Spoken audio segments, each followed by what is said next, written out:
آپ میں سے کتنے ایسے ہیں جنہوں نے آج مجھے پہلی دفعہ دیکھا ہے یا پہلی دفعہ سننے کا اتفاق ہوگا؟ اچھا کافی ہیں.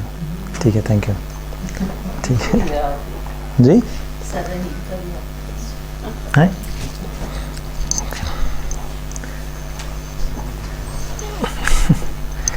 اچھا، میں اپنا تعارف تھوڑا سا کروا دوں مختصر سا.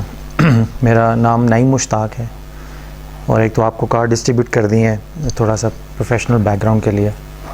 آپ میں سے جو ڈیٹیل سے میرے متعلق جاننا چاہیں وہ یوٹیوب پہ چلے جائیں، اور وہاں پہ آپ کو 250 سے زیادہ فل لینتھ ٹریننگ ویڈیوز مل جائیں گی.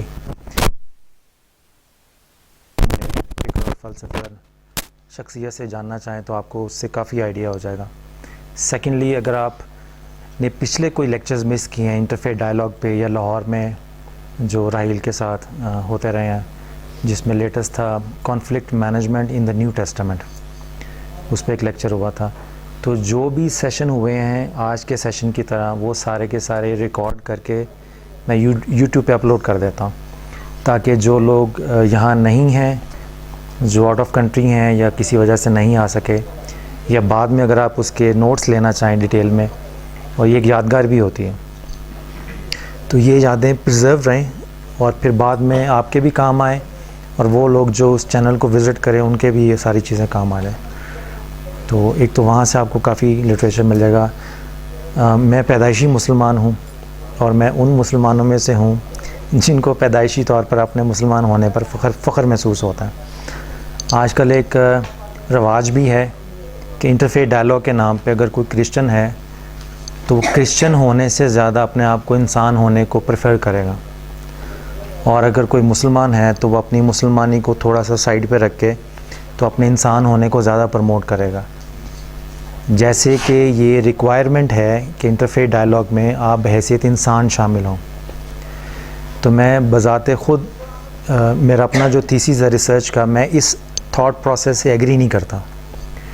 اس کی مین وجہ یہ ہے کہ جب میں یہ کہوں کہ میں مسلمان نہیں انسان ہوں، یا میں کرسچن نہیں ہوں مسلمان انسان ہوں، تو اس سے یہ امپریشن ڈیولپ ہوتا ہے کہ اگر آپ اپنے کرسچن ہونے کو پرائورٹی دیں تو شاید اس میں انسانیت نہیں ہے جس کے لیے آپ کو اپنی مسیحیت سے باہر نکل کر انسان بننے کی ضرورت پیش آئی ہے، یا آپ کا مسلمان آپ کے انسان ہونے کے لیے کافی نہیں ہے، آپ کو اپنا اسلام چھوڑ کے انسان بننا پڑے گا.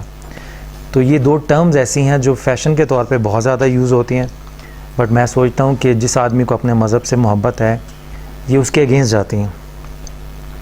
ایک اچھا مسلمان ایک اچھا انسان بھی ہے. یعنی جب میں کہوں کہ میں اچھا مسلمان ہوں یا مجھے اپنے مسلمان ہونے پر فخر ہے، تو اس کا یہ بھی مطلب ہے کہ مجھے اپنے انسان ہونے پر بھی فخر ہے. اور اگر میں یہ کہوں کہ میں مسیحی ہوں اور مجھے مسیحی ہونے پر فخر ہے، تو اس میں آٹومیٹکلی یہ تھاٹ پروسیس شامل ہونا چاہیے کہ مسیحی ہونے کا مطلب ایک اچھا انسان ہونا بھی ہے. اس کے لیے آپ کو اپنا مسیحی ہونا چھوڑ کر انسان ہونے پر زیادہ سٹریس نہیں کرنا پڑے گا. تو انٹرفیتھ ڈائلاگ میں جہاں بہت زیادہ اچھی باتیں بھی ہوتی ہیں، وہاں کنفیوژنز بھی بہت زیادہ ہیں. تھیولوجیکل کنفیوژنز بھی ہیں، سوشل کنفیوژنز بھی ہیں. تو اس لیے میں نے چاہا کہ تعارف میں یہ بات بھی کلیئر ہو جائے گی کہ جب میں نے کہا کہ مجھے اپنے مسلمان ہونے پر فخر ہے، تو اس کا مطلب یہ ہے کہ مجھے اپنے انسان ہونے پر بھی فخر ہے. اور اپنے مسلمان ہونے پر فخر سے ہرگز یہ مراد نہیں ہے کہ میں دوسرے مذاہب کے لوگوں کو کم تر سمجھتا ہوں اپنے آپ سے. جس طرح مجھے اپنے مذہب سے محبت ہے، وہ بھی اپنے مذہب سے محبت کرتے ہیں. تو خدا سے محبت ہونا یہ زیادہ ضروری ہے. یہ اس سے بہتر ہے کہ آپ کسی میں بھی بلیو نہ کریں. تو اس تھوڑے سے مختصر سے تعارف اور ایک چھوٹی سی انٹلیکچوئل کلیریفیکیشن کے ساتھ ہم اپنے موضوع کی طرف آتے ہیں. راہیل نے مجھ سے حکم دیا تھا بلکہ کہ کمیونیکیشن کے اوپر کوئی ڈسکشن کرنی ہے، کمیونیکیشن کوآرڈینیشن کے حوالے سے. تو ایک آپشن یہ تھا کہ میں آپ کو پاور پوائنٹ کی سلائڈ بنا کے دے دوں اور مینجمنٹ کے حوالے سے جتنی بھی لیٹسٹ ٹرمز ہیں، ٹیکنیکس ہیں، وہ آپ کو سب کو بتا دوں. دوسرا آپشن یہ تھا کہ آپ کو بیبلیکل سٹڈی دے دوں یا قرآن پاک کے حوالے سے کچھ چیزیں مینشن کر دوں. ایک تھرڈ آپشن بھی تھا جو میں نے سوچا سب سے زیادہ سوٹیبل رہے گا، اور وہ یہ ہے کہ ہم کیوں نہ میں آپ کو لیکچر دوں اور پھر آپ اس کے اینڈ پہ سوال و جواب کریں. کیوں نہ ہم اس سیشن کو گفتگو کے انداز میں چلائیں. ٹھیک ہے, کچھ چیزیں مجھے آپ سے سیکھنے کا موقع مل جائے گا اور گفتگو میں کچھ چیزیں آپ مجھ سے حاصل کر لیں گے. تو بجائے یہ کہ آپ 1-1.5 گھنٹہ میری گفتگو برداشت کریں, تو بہتر ہے کہ ہم گفتگو کے انداز میں چلتے ہیں. ٹھیک ہے, تو کمیونیکیشن اینڈ کوآرڈینیشن پہ اب آپ صبح سے جب میں آیا تھا تو رومانہ گفتگو کرنی تھی نصاب کے حوالے سے بھی. اب یہ کمیونیکیشن, کوآرڈینیشن یا ایک دوسرے سے گفتگو کا جو فن ہے, یہ اتنا مشکل ہے اور اتنا وسیع ہے کہ اس میں ہر زندگی کا ہر شعبہ آ جائے گا. مثال کے طور پہ اب میں آپ کی پچھلی ڈسکشن جو ہے اس کو اس کے ساتھ ریلیٹ کرتا ہوں. جب میں آیا تھا تو رومانہ نصاب کے حوالے سے ڈسکشن کر رہی تھی کہ نصاب میں یہ پرابلم ہے پاکستان کے, اور اگر اس میں یہ چیزیں ایڈ ہو جائیں اور یہ چیزیں نکال لی جائیں تو اس میں بہتری پیدا ہو جائے گی. تو نصاب پر کچھ کام میں نے بھی کیا ہوا ہے, تو میں نے سوچا تھا کہ چلے جب میرا وقت آئے گا گفتگو کا تو میں تھوڑا سا اس پہ بھی اظہار خیال کر دوں گا. یہ آپ کا کمیونیکیشن کوآرڈینیشن کے اس سیشن کے ساتھ بھی اٹیچ ہوگا, اور پچھلے سیشن کے اوپر میرا چونکہ مجھے تقریباً 15-20 منٹ زبردستی وہ سیشن سننے کا موقع ملا ہے تو میں نے سوچا زبردستی اس پہ اظہار خیال بھی کر دیں. اگر نصاب میں جو چیزیں رومانہ بتا رہی تھیں کہ جو خرابیاں ہیں, اگر وہ ساری خرابیاں دور ہو, جب میں سوال پوچھ رہا ہوں آپ سے, اب ہم گفتگو کے انداز سے چلیں گے, نصاب میں وہ ساری خرابیاں دور ہو جائیں جس کی آپ نے ابھی تک نشاندہی کی ہے, اور وہ ساری چیزیں ایڈ ہو جائیں جو آپ چاہتے ہیں, تو کیا اس سے پاکستانی معاشرے میں بہتری آ جائے گی؟ سوچ میں آئے گی جی, بہتر سوچ ہو جائے گی. اور کوئی اظہار خیال جی؟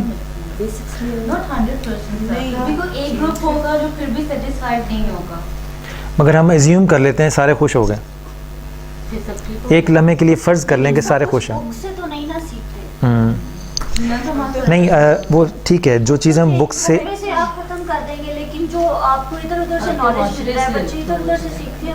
میں اپنے سوال کو دہراتا ہوں, ہم صرف کتاب پر رہتے ہیں, ہم نے ایک ٹارگٹ تو اچیو کر لیا نا, تو جو ٹارگٹ ہم نے اچیو کر لیا میں اس کی بات کر رہا ہوں کہ اگر نصاب جو آپ چاہتے ہیں اسی طرح کا ہو جائے تو کیا اس سے جو بینیفٹ آپ حاصل کرنا چاہ رہے ہیں وہ حاصل ہو جائیں گے؟ ٹالرنس کے, پیس کے کافی حد تک ہو جائیں گے. اچھا, جہاں میں کام کرتا ہوں میں نے 11-12 سال بیوروکریسی اور اسٹیبلشمنٹ کے ساتھ گزارے ہیں. میں نے ان کی اولادوں کو بھی دیکھا ہے, اور جو پاکستان پر حکمرانی کرنے والے لوگ ہیں جن کی پالیسیز اینڈ پروسیجرز کے تحت آپ اور میں زندگی گزارتے ہیں, انفارچونیٹلی ان میں سے کسی کی بھی اولاد ہمارے اسکولوں میں نہیں پڑھتی. ٹھیک ہے, اور ان میں سے کسی کی بھی اولاد یہ نصاب نہیں پڑھتے. تو میرا ایک اپنا نظریہ ہے کہ 2 غلام اکٹھے ہیں اور آپس میں ڈسکس کر رہے ہیں کہ ایک غلام کی زیادہ نصاب میں جو باتیں شامل ہیں ان میں سے کچھ کم کر کے دوسرے غلام کی کچھ باتیں ایڈ کر لی جائیں. تو یہ جب ساری چیزیں, یہ تھوڑا سا بند کروا دیں گے.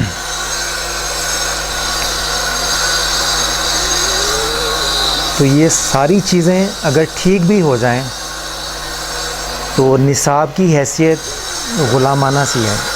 یہ بند ہو جائے تو خود بتائیں.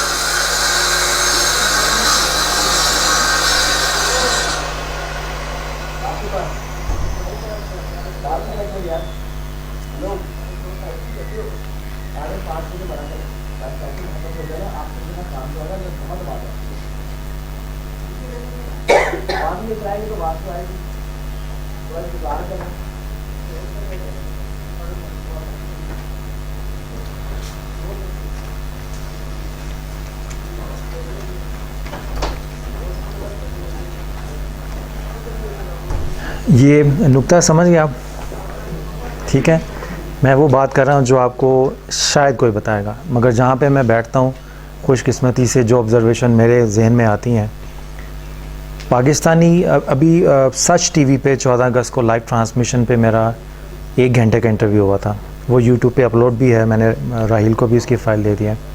اس کا موضوع یہ تھا کہ آج کا جو نوجوان ہے وہ آج کے پاکستان میں کیا رول پلے کر سکتا ہے اور کیسے کر سکتا ہے. تو جو وہ کلاس جو آپ پر مجھ پر حکومت کرتی ہے وہ اپنی اولاد کو باہر سے پڑھاتے ہیں. اگر آپ میں سے کسی کی ڈگری یو کے سے یا یو ایس اے سے ہے تو وہ پنجاب یونیورسٹی سے یا لمب سے بھی اگر پڑھا ہو, جو سب سے اچھی یونیورسٹی کنسیڈر ہوتی ہے, اس کا وہ ویٹیج اور ویلیو پاکستان میں نہیں ہوگی جو وہاں کی ڈگری کی ہے. اور اگر کوئی آدمی یو کے یا ہمارے جتنے بھی سیاستدان ہیں اگر آپ ان کو دیکھیں تو ان کی اولادیں باہر سیٹل ڈاؤن ہیں, باہر سے ہی پڑھ کے آتے ہیں. ٹھیک ہے نا. ڈیسیجن میکنگ کے سارے ریسورسز انہوں نے اپنے قابو میں کیے ہوئے ہیں. آپ اور میں اگر ہم ایک نصاب پہ متفق ہو بھی جائیں تو ہم وہی غلامانہ طبقے کا حصہ ہی رہیں گے, اس سے باہر نہیں آئیں گے. تو آپ کا ہمارا پرابلم یہ ہے کہ ہم مذہبی انتہا پسندی ختم کریں, نفرت کو ختم کریں. وہ ختم ہو بھی جائے تو مارکیٹ میں سروائیو کرنے کے لیے لیڈرشپ اور مینجمنٹ کے پوائنٹ آف ویو سے جو سکلز ریکوائرڈ ہوتی ہیں وہ آپ کے نصاب کا حصہ نہیں ہے. وہ اپنے بچوں کو جہاں سے پڑھاتے ہیں, جب آپ یورپ کی کسی یونیورسٹی میں جائیں یو کے یا یو ایس اے میں, تو اصل تعلیم سے پہلے 5-6 مہینے وہ آپ کو how to read a book کے اوپر ڈسکشن کرتے ہیں, how to take a notes, آپ نے نوٹس کیسے بنانے ہیں, آپ کی لرننگ سکلز کو امپروو کرتے ہیں تاکہ اس کورس سے نکلنے کے بعد جب آپ کلاس میں بیٹھے ہوں تو زیادہ بہتر طریقے سے آپ اپنے استاد سے اکتساب فیض کر سکیں. پاکستان کی کسی بھی یونیورسٹی میں یہ چیز نہیں پڑھاتا ہے. ٹھیک ہے. تو آپ اور اگر ہم ایک نصاب پہ متفق ہو بھی جائیں تو وہ آپ کا اور میرا سمجھوتا ہوگا, اس سے ہم اس قابل نہیں ہو جائیں گے کہ ہم اس بیوروکریٹ کے بچے کے شانہ بشانہ کھڑے ہو جائیں جو باہر سے پڑھ کے آیا, جو انگریزی اچھی بول لیتا ہے, اس کا لباس اچھا ہے, ٹائی اچھے طریقے سے پہن لیتا ہے. وہ بچہ آ کے جب قومی اسمبلی میں یا بیوروکریسی میں جائے گا تو وہاں پہ مائنڈ سیٹ یہ ہے کہ یہ چونکہ باہر سے پڑھ کے آیا اس لیے اس کو زیادہ تمیز ہوگی, یہ باہر سے پڑھ کے آیا اس لیے اس کو پاکستان کے مسائل کی زیادہ بہتر طریقے سے سمجھ ہوگی. آپ دیکھیں جتنے بھی بڑے سیاستدان ہیں یا جتنے بھی بڑے بیوروکریٹس ہیں, ان کی اولادیں ہی آگے ان کا جانشینی پہ ہیں. اگر کوئی مذہبی طبقہ ہے, خواہ وہ کرسچن سائڈ سے ہے یا مسلم سائڈ سے, باپ کے بعد بچے نے خلافت کی سیٹ سنبھالی ہوئی ہے. کارکنوں میں اس سے 1000 گنا بھی کوئی قابل کیوں نہ ہو, بیٹے کا نعم البدل نہیں ہو سکتا. ٹھیک ہے. یہی حالت آپ کو چرچ میں بھی نظر آئے گی, ایگزیکٹلی یہی سچویشن آپ کو پاکستان کے سیاستدانوں میں نظر آئے گی. ادھر نواز شریف ہیں, ان کی اولاد ہیں, انہوں نے سنبھال لیا پارٹی کی قیادت. ادھر بلاول بھٹو ہیں, انہوں نے سنبھال لیا ہے. آپ اور میں نعرے لگانے والوں میں سے ہیں. ٹھیک ہے نا. تو ہماری قسمت میں کوئی خاص فرق نہیں پڑنا اگر نصاب چینج بھی ہو گیا. تو اس لیے میری جہاں تک اپنی ایک انڈرسٹینڈنگ ہے کہ نصاب کو بدلنے کے ساتھ ساتھ, یعنی نصاب میں کیا ہونا چاہیے, اس کے ساتھ ساتھ یہ بھی دیکھیں کہ جو کچھ بھی نصاب میں آپ ڈالنا چاہ رہے ہیں اس کو ڈال کر کیا آپ اس سے لیڈر پروڈیوس کر رہے ہیں یا سلیوز. اگر آپ موسیٰ اور فرعون کی کہانی پڑھیں تو اس نے اپنے دور میں غلاموں کو غلام رکھنے کے لیے 1000 طریقے استعمال کیے تھے. بس آج کے طریقے ان کے طریقوں کی ایڈوانس الیکٹرانک فارمز ہیں. اگر آپ بڑا کینلی ببلیکل اولڈ ٹیسٹمنٹ پڑھ لیں اور آپ سائیکالوجی پڑھیں اولڈ ٹیسٹمنٹ کی اور آج کے حالات کی, آپ تفصیلات میں نہ جائیں, آپ تاریخ کے اس دور میں نہ جائیں, بلکہ اس دور کی سائیکالوجی کو پڑھ کر اس کو پاکستان کے حالات سے کمپیئر کریں تو آپ دیکھیں گے کافی چیزوں میں اس میں آپ کو فرق محسوس ہوگا. یہ ایک اظہار خیال تھا نصاب کے متعلق. تو اکثر میں اپنے دوستوں کو دیکھتا ہوں کہ وہ نصاب کے حوالے سے ڈسکشن کرتے ہیں, بٹ نصاب میں جو چیزیں ایڈ ہونی چاہیے وہ چیزیں جو پڑھ کے آپ اور میں بیوروکریٹ کے یا کسی بہت بڑے سیاستدان کے ساتھ کھڑے ہونے, ان کے اولادوں کے ساتھ کھڑا ہونا سکھائے گی, وہ چیزیں آپ کو نہیں کبھی بھی دیں گے آپ کو.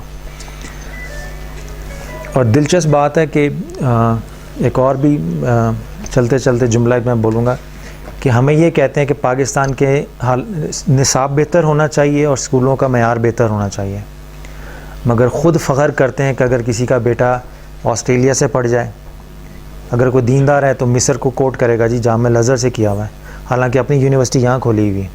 ٹھیک ہے نا. تو اپنی یونیورسٹی سے پڑھ کے فخر محسوس نہیں ہوگا مگر مصر سے جا کے، کیونکہ چھاپ لگ جاتی ہے، چونکہ وہاں کا پڑھا ہوا ہے تو اس لیے زیادہ قابل ہوگا. اسی طرح یو کے کی یونیورسٹی ہے، ٹھیک ہے نا. تو جو سیاستدان پاکستان میں انویسٹ کرنا چاہتے ہیں تعلیم کے اندر، وہ اپنی اولاد کو کبھی بھی یہاں سے نہیں پڑھائیں گے، ٹھیک ہے. اور ان کی اولادیں باہر کیسے پڑھ کے امتحان پاس کرتی ہیں وہ بھی ایک دلچسپ تاریخ ہے. آپ بے نظیر بھٹو کی آپ بیتی پڑھیں، ٹھیک ہے. اویس لغاری اگر آپ کو یاد ہو تو ان کا بیٹا فیل ہو گیا تھا، آئی ٹی جو پچھلا منسٹر تھا. تو چونکہ اس وقت یہ تھے فاروق لغاری تھے پریزیڈنٹ آف پاکستان، تو انہوں نے اسی یونیورسٹی میں جانا تھا. تو پھر کہہ کے لوا کے سفارش کرا کے اس کو پاس کرایا تاکہ باپ صدر آ رہا ہے تو بیٹی کی بےزتی نہ ہو کہ بیٹا خود کنووکیشن میں نہیں ہے. اس طرح بلاول بھٹو کا آکسفورڈ میں یا جس یونیورسٹی میں وہ پڑھ رہا ہے وہاں داخلہ کیسے ہوا تھا، ٹھیک ہے. تو یہ ایسی خفیہ دلچسپ کہانیاں ہیں کہ اگر آپ کو پتہ چلے تو پھر شاید آپ کو نصاب بھول جائے، پھر آپ کسی اور فکر میں پڑ جائیں. تو اس لیے نصاب کے ساتھ ساتھ ہمیں کوشش یہ بھی کرنا چاہیے کہ نصاب کے ساتھ ساتھ آپ جب تک اپر کلاس کی مینٹیلٹی کو، سائیکالوجی کو، اپنے نصاب کو اپنے خطے سے کمپیئر کرنے کے ساتھ ساتھ یہ بھی ساتھ کمپیئر کریں کہ اگر ہم یہ نصاب بنا بھی لیں گے تو اس کا دنیا میں اس وقت جہاں پہ دنیا کھڑی ہے اس کے ساتھ کمپیریزن کیا ہوگا، ٹھیک ہے. کرسچن کا دشمن مسلمان نہیں ہے، مسلمان کا دشمن ہندو نہیں ہے، ہم سب کا مشترکہ دشمن ہے وہ جو آپ کو اور مجھے اپنی اولاد کے شانہ بشانہ کھڑے ہونے کے برداشت نہیں کر سکتا.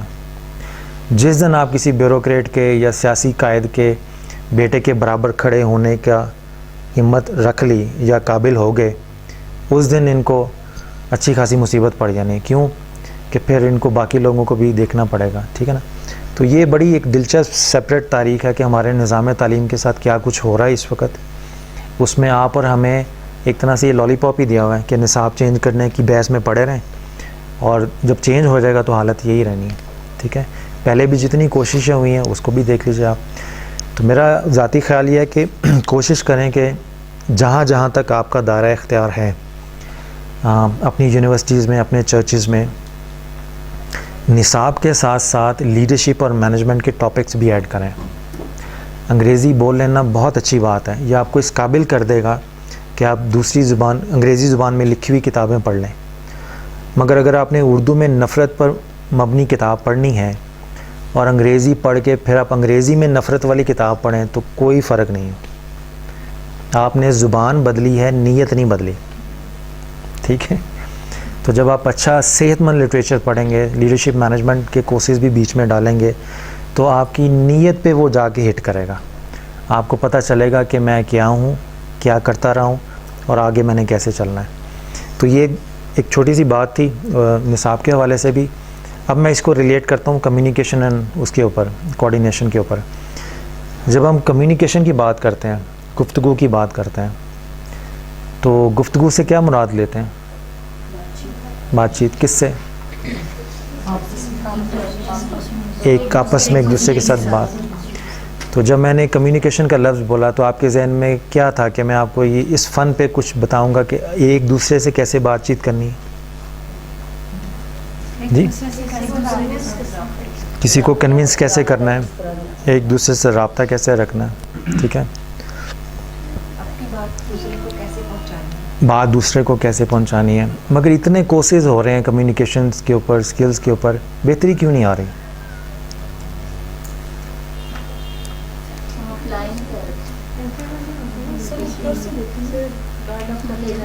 ڈائلاگ کر کے. میرا جہاں تک خیال ہے کہ ہم نے کمیونیکیشن کے اوپر جب سیکھنا شروع کیا کہ کمیونیکیشن کیسے کریں، سب سے بڑی غلطی یہ کر بیٹھے کہ ہم نے یہ سوچ لیا کہ کمیونیکیشن کا مطلب یہ ہے کہ ایک دوسرے سے گفتگو کیسے کریں. یہ سٹیپ 2 ہے. سٹیپ 1 کیا ہوگا؟ اپنی بات کو سننا، اپنی بات کو دوسرے تک پہنچانا. سٹیپ 1 کیا ہوگا؟ Behaviour, listening. So there are two types of communication, verbal and non-verbal. Non verbal, یہ دونوں دوسروں سے ہی ہوتے ہیں نا. But when to start the communication, first you have to listen. لسن. اچھا، سٹیپ 1 کیا ہوگا؟ اردو میں اس کو بولیں گے خود کلامی. جب تک آپ کو اپنی ذات کے ساتھ گفتگو کرنے کا فن نہیں آئے گا, آپ دوسروں کے ساتھ گفتگو کرنا بھی نہیں سیکھیں گے. ہم صبح و شام دوسروں سے گفتگو کر کے ان کو اپنی بات سمجھانا چاہ رہے ہوتے ہیں, وہ بات جو ہم نے خود سے نہیں کی ہوتی اور خود سے نہیں سمجھی ہوتی.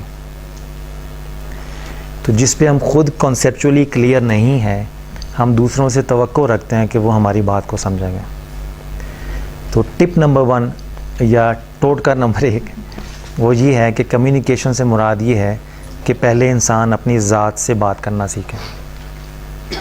ٹھیک ہے, جب آپ کو سیلف انالیسس اور اپنی ذات سے بات کرنا کیا ہوتا ہے, سیلف انالیسس ہے آپ کا.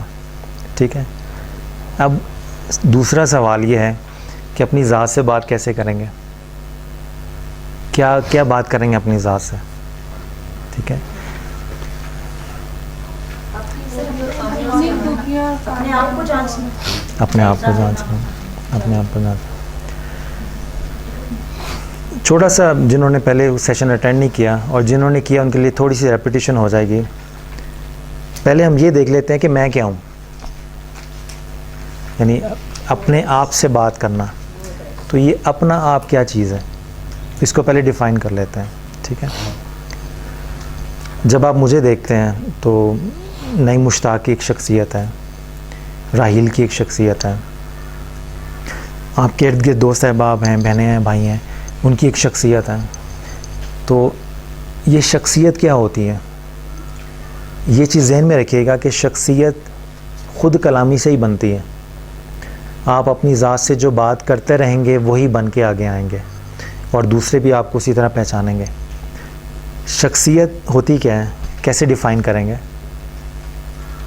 جنہوں نے یہ سیشن پہلے اٹینڈ کیا ہوا ہے وہ نہیں بولیں, جنہوں نے نہیں کیا ہوا ان سے میں گزارش کروں گا کہ وہ اپنا انپٹ دیں. شخصیت کو کیسے ڈیفائن کریں گے, آپ کو چھوٹا سا ہنٹ دے دیتا ہوں تاکہ پھر ہم آگے ڈسکشن کو لے کے چلیں. میری شخصیت ہے, ٹھیک ہے, میرے کچھ اعمال اچھے ہیں, کچھ اعمال میرے کمزور ہیں. آپ میری طبیعت میں دیکھیں گے کہ زیادہ اعمال میرے اچھے ہیں تعداد میں, اور کچھ کمزور ہیں تو وہ اگر کم ہیں. تو اچھے اعمال میری طبیعت کے اگر تعداد میں زیادہ ہیں تو امپریشن اچھا ہی ڈیولپ ہوگا نا. تو آپ کہیں گے میری طبیعت اور شخصیت اچھی ہے. اگر کسی کے خدا نخواستہ برے اعمال تعداد میں زیادہ ہیں تو آپ اس کی شخصیت کو برا ڈکلیئر کریں گے. تو اگر دوسرے لفظوں میں یہ کہوں کہ اعمال کے مجموعے کا نام شخصیت ہے, جیسے اعمال ویسی ہی شخصیت ڈکلیئر ہو جائے گی. تو اگر آپ اس کو نوٹ بنانا چاہیں تو یہ لکھیں کہ اعمال کا لفظ لکھ لیں, اوپر ہوگا شخصیت, پھر نیچے ایرو کی شکل, اس کے بعد اعمال. اب ہم آتے ہیں اعمال کا دار و مدار کس پر ہے. آسان سوال ہے. اچھا یہ کہتے ہیں نا اعمال کا دار و مدار نیت پر تھا, یہ مسلم آنسر ہے یا کرسچن؟ مسلم. جی یہ حدیث ہے نا کہ اعمال کا دار و مدار نیت پر ہے. ٹھیک ہے, اچھا چلیں ہم اس کو لے لیتے ہیں. ٹھیک ہے جی, نیت کا دار و مدار کس پر ہے, آگے آئیں ذرا. کام تو دیکھیں نا, شخصیت, اعمال, نیت. اب جو اوپر گزر چکے ہیں وہ گزر چکے ہیں. شخصیت, اعمال, نیت. اب نیت کا دار و مدار کس پر ہوگا؟ انسان کے مفاد کا مفاد کیا ہوتا ہے؟ کام پر ہوگا, اس کے کام کی نوعیت کے مطابق اس کی نیت بنے گی. چلیں آپ کی تھوڑی اور ہیلپ کر دیتا ہوں. شخصیت کا دار و مدار اعمال پر ہے, اعمال کا نیت پر, نیت کا سوچ پر. ٹھیک ہے, اب تھوڑا سا گراف آپ کا کمپلیٹ ہو گیا. جیسی سوچ ویسی نیت, جیسی نیت ویسے اعمال, جیسے اعمال. آسان ہے یاد رکھنا, ٹھیک ہے نا. اب ایک اور سوال, سوچ میں اور فکر میں کیا فرق ہے؟ دو لفظ بولتے ہیں نا اردو کے, کیا فرق ہے؟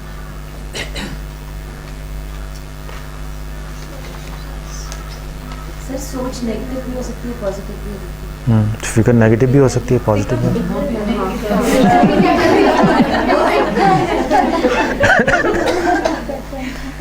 زیادہ موٹی ڈسکشن تو نہیں ہو رہی, ہلکی پھلکی ہے. فکر میں اور سوچ میں یہ فرق ہو سکتا ہے کہ سوچ وہ ہوتی ہے جو ہم سوچتے ہیں, لیکن فکر وہ ہے ہم اپنی سوچ پہ غور کرتے ہیں.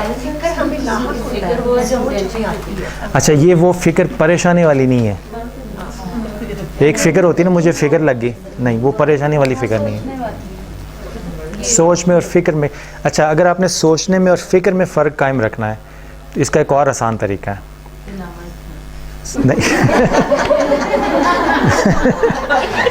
نہیں, اچھا, اب ہم سوچنے میں اور فکر کرنے میں کیا فرق ہے, اس کو سائڈ پر رکھ دیتے ہیں, ٹھیک ہے نا. اس سے بھی آسان سوال ہے, سوچنا کیا ہے. یہ جو چھوٹے چھوٹے سوال پوچھ رہا ہوں نا, یہ آگے چل کے زندگی میں ہزار جگہ پہ آپ کے کئی مسئلے مسائل انٹلیکچوئل جب کلیئرٹی ہو جائے نا, تو انسان اپنے فیصلے خود کرنے کے قابل ہو جاتا ہے. تو یہ اس طرح کی ڈسکشن ہے کہ ہے تو کمیونیکیشن کے اوپر, مگر اس کے وسیلے سے میں کئی اور ایسی چیزیں بھی آپ کو ساتھ ساتھ دے رہا ہوں جو زندگی میں کئی اور سبجیکٹ پہ آپ کی رہنمائی کریں گے. سوچنا کیا ہوتا ہے, ڈیفائن کریں تھنکنگ کو. What is thinking?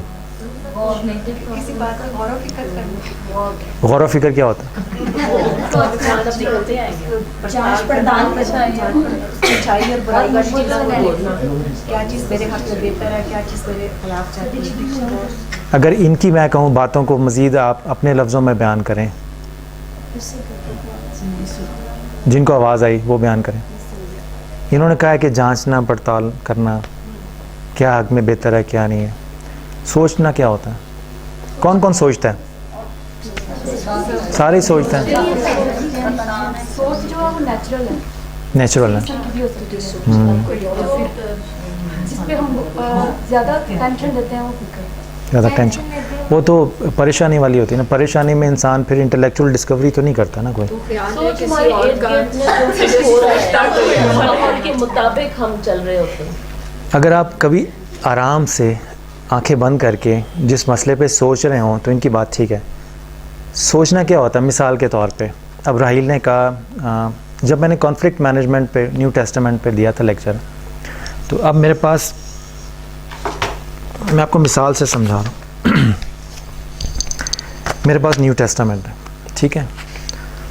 اب میں نے یہ ڈیسائیڈ کیا کہ میں نے 4 گاسپل سے دینا ہے لیکچر, یا لیٹرز بھی اس میں شامل کرنے ہیں. تو میں نے ڈیسائیڈ کیا کہ میں نے پورے نیو ٹیسٹمنٹ کو ذہن میں رکھ کے تو اپنا لیکچر ڈیزائن کروں گا. پھر میں نے سوچا کہ میں نے کانفلکٹ مینجمنٹ کے کون سے ایریاز کو کور کرنا ہے لیکچرز میں اور کون سے ایریاز کو نہیں کرنا, ٹھیک ہے نا. ایک تو یہ مثال ہے. دوسری مثال اس سے بھی آسان ہے. اگر آپ کو کوئی کیس ہے, اگر جیسے ٹیچر ہیں, کوئی جھگڑا ہو گیا, 2 پارٹیاں آپ کے پاس آ گئی ہیں, انہوں نے بھی اپنا کیس پریزنٹ کیا, آپ نے بھی اپنا کیس پریزنٹ کیا, تو آپ کے دلائل بھی ہیں میرے پاس, آپ کے دلائل بھی ہیں. تو میں نے دونوں سائڈز کے دلائل کو کمپیئر کیا, اور کمپیریزن کے بعد میں نے یہ دیکھا کہ کس کے زیادہ مضبوط دلائل ہیں, کس کے کمزور ہیں, کس کے دلائل کو میں چھوڑ دوں گا, کس کے دلائل کو میں ایکسیپٹ کر لوں گا. اور اس کے بعد میں نے دونوں طرف کے دلائل کو کمپیئر کر کے, انالائز کر کے, ایویلویٹ کر کے ایک کنکلوژن نکالا, ٹھیک ہے. اب میں آپ کو سوچنے کی ڈیفینیشن وہ بتا رہا ہوں جو آپ 1000 انگریزی کی کتابیں پڑھ لیں پہنچیں گے ادھر ہی آپ, ٹھیک ہے نا. یعنی میں وہ ڈیفینیشن بتا رہا ہوں جو بغیر کتاب پڑھے بھی اگر آپ میری باتوں پہ غور کریں تو اسی نقطے پہ پہنچیں گے. سوچ بچار جو اس کا جو پروسیس ہے, یہ سوال و جواب کی نشست ہے آپ کے ذہن میں. بس جب آپ کسی موضوع پر سوال و جواب میں مصروف ہوتے ہیں ذہن کے اندر, تو سوال و جواب کی یہ جو میٹنگ ہو رہی ہے آپ اپنی ذات سے کر رہے ہیں موضوع کے اوپر, اس کو سوچنا بولتے ہیں. اور جب آپ سوال و جواب کی نشست سے کسی نتیجے پر پہنچتے ہیں تو اس نتیجے کو فکر بولتے ہیں. اس لیے سوچتا ہر کوئی ہے, مفکر ہر کوئی نہیں. آپ بھی سوچتے ہیں, میں بھی سوچتا ہوں, مگر سوچ بچار کر کے کسی فیصلے پر پہنچنے کی صلاحیت ہر ایک میں نہیں ہوتی. اس لیے اب بعض اوقات آپ اپنے بزرگوں سے بات کرتے ہیں, انہوں نے اسی پروسیس سے گزر کے تجربے سے حاصل کیا ہوتا ہے. کبھی عدالت میں چلے جاتے ہیں, کبھی لائر میں چلے جاتے ہیں, کبھی کسی سینئر سے بات کر لیتے ہیں, پیرنٹ سے بات کر لیتے ہیں. اب آپ کو سمجھ آئے کہ سوچنا سوال و جواب کی نشست ہے آپ کے ذہن میں, اور سوال و جواب کی نشست ہے جب آپ کسی نتیجے پہ پہنچتے ہیں تو اس کو فکر بولتے ہیں. اب آپ اپنا گراف کیسے ٹھیک کریں گی؟ شخصیت کا دار و مدار اعمال پر ہے, اعمال کا نیت پر ہے, نیت کا کس پہ ہے؟ سوچ پہ, سوچ پہ, فکر پہ ہوگا. کیونکہ دیکھیں نا, جب سوچ بچار سے آپ کسی نتیجے پر پہنچے ہیں اور اس نتیجے پر عمل کرنے کی نیت کی ہے, تو نیت تو کسی نتیجے پہ ہوگی نا. ابھی سوچ بچار میں تو آپ کسی نتیجے پہ نہیں پہنچے, تو نیت کس چیز کی کریں گے آپ؟ تو آپ کا یہ ہوگا گراف کہ شخصیت کا دار و مدار اعمال پر ہے, اعمال کا نیت پر, نیت کا فکر پر, فکر کا سوچ پر. ٹھیک ہے. نیکسٹ کویشچن, سوچ کا کس پہ ہے؟ کس پہ؟ سوچ کا دار و مدار کس پر ہے؟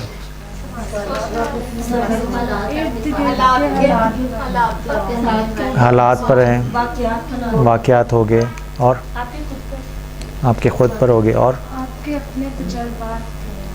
تجربات پہ ہیں. اوکے ٹھیک ہے. اور اگر آپ مجھے کہیں کہ کسی ایسے موضوع پر سوچیں, آپ مجھے اسائنمنٹ دے دیں, مثال کے طور پہ کوئی ایسا موضوع دے دیں جو زندگی میں نے کبھی نہ سوچا ہو نہ پڑھا ہو, تو میں اس پہ سوچ بچار کر لوں گا, ہوگی. میں سوال کیا پوچھوں گا, نیٹ پہ ٹھیک ہے نا, ایگزیکٹلی. مراد اب یہ سنیے, سوچنے کے لیے آپ کو مواد تو چاہیے نا. آپ کو کیا پتہ ہو کہ میں نے سوال کیا پوچھنا ہے؟ سوال پوچھنے کے لیے بھی آپ کو نالج چاہیے. تو سوچ کا دار و مدار نالج پہ ہوگا. آپ کو کسی چیز کا نالج ہوگا تو اس پہ سوچیں گے نا. دیکھیں نا, نصاب پہ آپ نے ڈسکشن کی, تو اگر زندگی میں پہلے نصاب پہ اس اینگل سے ڈسکشن ہی نہیں کی ہوگی تو اس پہ سوچنے کی صلاحیت ہوگی آپ کی. تو اب آپ کا گراف کیا بنا؟ نیچے سے چلیں, نیچے سے چلیں. ایک منٹ. اب میں دوسرے طریقے سے اس کو بتاؤں, نیچے سے چلتے ہیں. جتنا علم اتنی سوچ, جتنی سوچ ویسی نیت. اب میں وہ بیچ میں سے فکر کو نکال رہا ہوں کہ وہ بڑا صرف آپ کو سمجھانے کے لیے ہے, مگر اگر کسی کو بیان کرنی ہوا, بعض کا اگر وہ بدتمیزی کرے تو ہم یہ بھی تو کہتے ہیں نا کہ بھائی تمہاری جتنی سوچ یا جتنا نالج ہے تم نے اتنی بات کی. اگر بہتر علم ہوتا, اچھی سوچ ہوتی تو یہ بات نہ کرتے. ٹھیک ہے نا. جیسے وہ مزاح کے ڈراموں میں کہہ دیتے ہیں نا کہ اگر تم میٹرک سے زیادہ پڑھ جاتے تو کوئی فوت ہو جاتا تمہاری فیملی میں. تو بعض کا یہ مزاح میں جملے بھی بول جاتے ہیں باہر. تو مراد یہ ہے کہ جتنا علم, آپ کی سوچ کا دار و مدار آپ کے علم پر ہوگا. وہ بات میں نے شروع میں کہی نا, آپ کی سوچ کا دار و مدار آپ کے نصاب پر ہوگا. تو جیسا نصاب, اب اگر آپ اس کو دوسرے طریقے سے ریپیٹ کرنا چاہیں, جیسا نصاب علمی ہے نا, جیسا نصاب ویسی سوچ, جیسی سوچ ویسی شخصیت. لیکن نا وہ تو میں نے آپ کو سمجھانے کے لیے بتا دیا نا. اگر آپ گراف میں چلنا چاہیں تو یہ دیکھیں, جیسا علم ویسی سوچ, جیسی سوچ ویسی فکر, جیسی فکر ویسی نیت, جیسی نیت ویسے اعمال, جیسے اعمال ویسی شخصیت. ٹھیک ہے نا. اور یہ گراف ایسا ہے کہ اس کو کوئی جھٹلا نہیں سکے گا, کیونکہ کوئی نہ کوئی آپ بیچ میں سے جو لنک ہے آپ کا, جو ٹیبل میں نے آپ کو بنا کے دیا ہے, اس میں سے کوئی چیز آپ ڈیلیٹ نہیں کر سکتے. کبھی آپ نے دیکھا کہ آدمی بہت پڑھا لکھا ہے بہت زیادہ, یو کے سے پڑھ کے آیا, مگر ہے بدتمیز. اکثر اگر ہم اپنے گراف پہ جائیں کہ جیسا علم, آپ یہ بھی دیکھ لیجئے, کسی ایسے آدمی کو دیکھیں جو دینی علم رکھتا ہوں, خواہ وہ چرچ کا پادری ہے یا مسجد کا مولوی, اس سے زیادہ اس کو تو بہتر اخلاق کا نہیں پتہ ہوگا نا, اس سے زیادہ بہتر. کیونکہ اس کا سبجیکٹ ہی یہی ہے، مگر ہیں بدتمیز، بادام عالمی ہیں، ٹھیک ہے نا. تو اس گراف کے مطابق تو وہ فٹ نہیں بیٹھتا ہے، کیونکہ ہمارے گراف کے مطابق تو جیسا علم ویسی سوچ ہونی چاہیے، جیسی سوچ ہے ویسی نیت ہونی چاہیے، ویسے اعمال ہونے چاہیے. تو علم تو ہے ان کے پاس، سوچ بچار بھی کرتے ہیں، مگر عمل ویسا نہیں ہے. تو کیا چیز اس گراف میں مسنگ ہے؟ ایمان. چلیں، ایمان بھی ایک طرح سے علم کا حصہ ہوتا ہے. نیت، ماحول. یہ جواب سوال میں نے اس لیے پوچھا ہے. اچھا یہ بتائیے اس پورے گراف میں گڑبڑ کہاں پہ ہوئی ہے جہاں پہ اس کا عمل اس کے علم کے مطابق نہیں ہے؟ وہ لمیٹڈ ہو گئی. نہیں، اس سوچ میں گڑبڑ ہوئی ہے. کیا چیز گڑبڑ ہوئی ہے سوچ میں؟ کیا چیز مسنگ ہے؟ جو جہاں پہ علم ناکام رہ گیا، سوچ میں کیا خرابی رہ گئی؟ جی سوچ ایک حد تک محدود ہو اس کی نالج نہیں پوری، اس کا دائرہ خیال بڑا نہیں، نالج نہیں پراپر، وسعت نہیں آئی. منفی مگر سوچ میں کیا چیز خالی رہ گئی جہاں پہ علم اثر نہیں کر سکا؟ سر اس کی انٹینشن، اس کی نیت، نیت.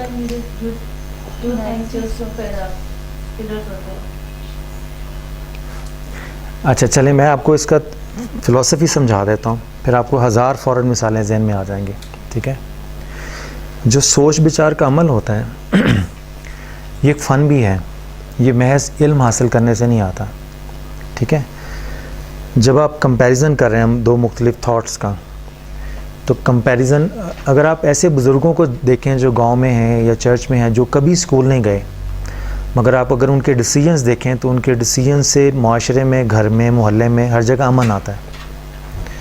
تو جو ہم پڑھ لکھ کے نہیں اچیو کر پا رہے وہ بغیر پڑھے لکھے اچیو کر رہے ہیں. ایسا ہے یا نہیں ہے؟ تجربہ ہے بیسکلی. اگر آپ یہی دیکھیں تو ایکسپیریمنٹل نالج ہے ان کے پاس جو ہمارے تھیوریٹیکل نالج کے سامنے کھڑا نہیں ہو رہا. ٹھیک ہے نا، ہمارا جو بکش نالج ہے ہم نے اس میں ایکسپیرینس ایڈ نہیں کیا. تو چونکہ ایکسپیرینس ایڈ نہیں کیا، اب ان کے پاس ایک خاص بات کیا ہے کہ ان کو یہ پتہ ہے کہ جب ہم سوچ کو کمپیئر کر رہے ہیں تو ہم نے کمپیریزن کس بنیاد پر کرنا ہے. یعنی جو یوں کہہ لیجیے آپ اس کو کہ جب ہم دلائل کو انالائز کر رہے ہوں گے کہ یہ ہم نے بات لینی ہے، اس بات کو ہم نے چھوڑ دینا ہے، تو کیوں چھوڑنا ہے؟ ہمارے پاس تو تھیوریٹیکل نالج ہوگا نا، مگر ان کے پاس ایکسپیریمنٹل نالج ہوگا کہ اس بات کو اگر میں چھوڑ دوں گا، بے شک یہ اچھی بات بھی ہے، تو اس بات کو چھوڑ کر اگر اس سے کم اچھی بات کو اڈاپٹ کر لوں گا تو اس سے دوسری پارٹی کی گریونسز ذرا کم ہو جائیں گے اور اس سے پیس اور نیگوسیشنز جو ہیں وہ بہتر ہو جائیں گے. ٹھیک ہے، تو اگر دوسرے لفظوں میں جو روایتی جملے ہیں اگر اس میں بیان کروں، سوچ پر سب سے زیادہ چیز جو اثر انداز ہوتی ہے وہ آپ کی صحبت ہے. آپ کس طرح کے لوگوں میں اٹھتے بیٹھتے ہیں. اگر آپ اکیلے کتابیں پڑھتے ہیں مگر اٹھنا بیٹھنا برے لوگوں میں ہے تو سائیکولوجیکلی وہ آپ کے تھاٹ پیٹرنز خراب کریں گے. آپ کے پاس نالج تو ہوگا مگر آپ کے سوچنے سمجھنے کی صلاحیتوں کی جو عادتیں ہیں وہ خراب کریں گے. اگر آپ کسی اچھی صحبت میں بیٹھتے ہیں مگر آپ کتابیں نہیں پڑھتے، مگر اچھی صحبت میں آپ کو نالج تو مل ہی رہا ہے ایکسپیرینس کی شکل میں، مگر اچھی صحبت میں آپ کو اس نالج کی اپلیکیشن بھی مل جائے گی. تھیوری آپ نے پڑھ لی نالج کی، مگر تھیوری کو اپلائی کہاں پہ کرنا ہے، کس طرح سے کرنا ہے، یہ فن اپلیکیشن کا آپ کو صحبت سے ملے گا، یہ آپ کو کتابوں سے نہیں ملتا. تو اس لیے ہمارا جو گراف ہے کہ جتنا علم اتنی سوچ، جتنی سوچ اتنی فکر، اتنی نیت، پھر اعمال اور شخصیت. اس سارے پروسیس میں اگر آپ نے اپنی سوچ سیدھی رکھنی ہے تو پھر اس کے لیے ضروری ہے کہ آپ اچھی صحبت بھی تلاش کریں. اور خاص طور پہ اس میں بڑا اچھا ایک کوٹیشن ریفرنس بھی ہے اعمال میں کہ ایک حبشی خوجہ ہوتا ہے تو وہ غالباً کتابیں اولڈ ٹیسٹمنٹ پڑھ رہا ہوتا ہے، تو اس کے پاس کوئی اور آگے پوچھتا ہے کہ تو کیا پڑھ رہا ہے، تو وہ کہہ رہا ہے میں خدا کا کلام پڑھ رہا ہوں. تو وہاں پہ وہ جملہ بولتا ہے کہ کیا جو تو پڑھتا ہے وہ سمجھتا بھی ہے، اور اس کے جواب میں اس نے کہا کہ میں کیسے سمجھ سکتا ہوں اگر مجھے کوئی سمجھانے والا نہ ہو. تو بعض کا نالج آپ کے پاس ہے مگر اس نالج کی اپلیکیشن وہ کم لوگوں کے پاس ہوتی ہے. تو اچھی صحبت، اچھی سوچ ڈیولپ کرنے کے لیے اچھے نصاب کے ساتھ ساتھ اچھا معاشرہ یا اچھی صحبت بھی ضروری ہے. ایسے لوگ بھی ضروری ہیں جو اس اچھے نصاب کو پریکٹیکلی اپلائی کرنے کی صلاحیت بھی رکھتے ہوں. ٹھیک ہے. اب یہ بالکل ایک چھوٹا سا سیپریٹ یونٹ تھا جو میں نے مختصر آپ کو بیان کر دیا. یہ اب یوٹیوب پہ جائیں گے تو اس پہ ڈیٹیل میں ڈسکشنز ہیں. اب اس کا ہماری کمیونیکیشن سے کیا تعلق. اب میں واپس لے کے آتا ہوں آپ کو. میں نے کہا تھا کہ کمیونیکیشن کا نمبر 1 پرنسپل یہ ہے کہ آپ پہلے اپنی ذات سے بات کرنا سیکھیں. ٹھیک ہے. خود کلامی. تو آپ کی خود کلامی بھی اتنی ہی ہوگی جتنا آپ کو اپنی ذات کے متعلق علم ہوگا. جتنا علم اتنی سوچ. تو جیسی سوچ ہوگی آپ اپنے آپ سے بات بھی ویسے ہی کریں گے. کبھی آپ پروین شاکر کے اشعار میں بات کر رہے ہوں گے تو پھر آپ کا دماغ اور باقی معاملات بھی ایسے ہی ہوں گے. کبھی آپ علامہ اقبال کے اشعار پڑھ کے اپنے آپ کو خواہ مخواہ کا مسلمان کنسیڈر کر رہے ہوں کہ جس کے اعمال تو ایسے اچھے نہ ہوں مگر اشعار کی بنیاد پہ وہ لوگوں کو بتائے کہ میں بہت اچھا ہوں. کبھی آپ قرآن پاک پڑھ رہے ہوں گے مگر خود کلامی میں آپ کی شاید وہ انڈرسٹینڈنگ اور ڈیپتھ جو ہے وہ ٹرانسفر اتنا نہ ہو. اسی طرح اگر آپ نیو ٹیسٹمنٹ پڑھ رہے ہیں، ٹھیک ہے، مگر صرف پڑھ رہے ہیں، کسی ایسے آدمی کی صحبت کے ساتھ نہیں اٹیچ جس کو اس کا ایکسپیرینس بھی ہوا ہوا، تو پھر شاید اپنی ذات سے اتنا اچھا بات نہ کر سکیں. اسی لیے ہمارے ہاں اسلام میں ہے کہ اگر آپ قرآن پاک کو سمجھنا چاہتے ہیں، جیسے علامہ اقبال نے کہا، تو اس طرح سے سمجھیں جیسے کہ یہ آپ پر نازل ہو رہا ہے. اللہ تعالیٰ آپ سے مخاطب ہے. ہم اکثر جب پڑھتے ہیں تو یہ ہے کہ یہ اللہ تعالیٰ کا حضور صلی اللہ علیہ وسلم کو حکم ہے جو سارے مسلمانوں کے لیے. تو کبھی یوں پڑھیں کہ یہ اللہ تعالیٰ مجھ سے ہم کلام ہو رہا ہے. ایگزیکٹلی اسی مائنڈ سیٹ کے ساتھ آپ جب نیو ٹیسٹمنٹ پڑھیں گے تو آپ یہ دیکھیں گے کہ آپ فیل کریں گے کہ مسیح آپ سے ہم کلام ہے. ان حواریوں سے کے ہونے کے ساتھ ساتھ وہ آپ سے بھی بات کر رہا ہے، آپ سے بھی گفتگو کر رہا ہے. تو جب یہ مائنڈ سیٹ ہو جائے گا تو آپ یہ دیکھیے گا کہ کلام کی جو تاثیر ہے، ٹھیک ہے نا. اگر آپ بائبل کو بھی پڑھیں اور قرآن پاک کو، تو دونوں میں ایک چیز کامن ہے کہ کچھ لوگ اس کو پڑھ کے گمراہ بھی ہو جاتے ہیں، کچھ لوگ اس کو پڑھ کے ہدایت بھی پا جاتے ہیں. ٹھیک ہے. قرآن کی شکل میں اور بائبل کی شکل میں علم آپ کو دے دیا، ٹھیک ہے. ایک چیز آپ کو نہیں دی، وہ کنڈیشنل ہے دونوں کتابوں میں.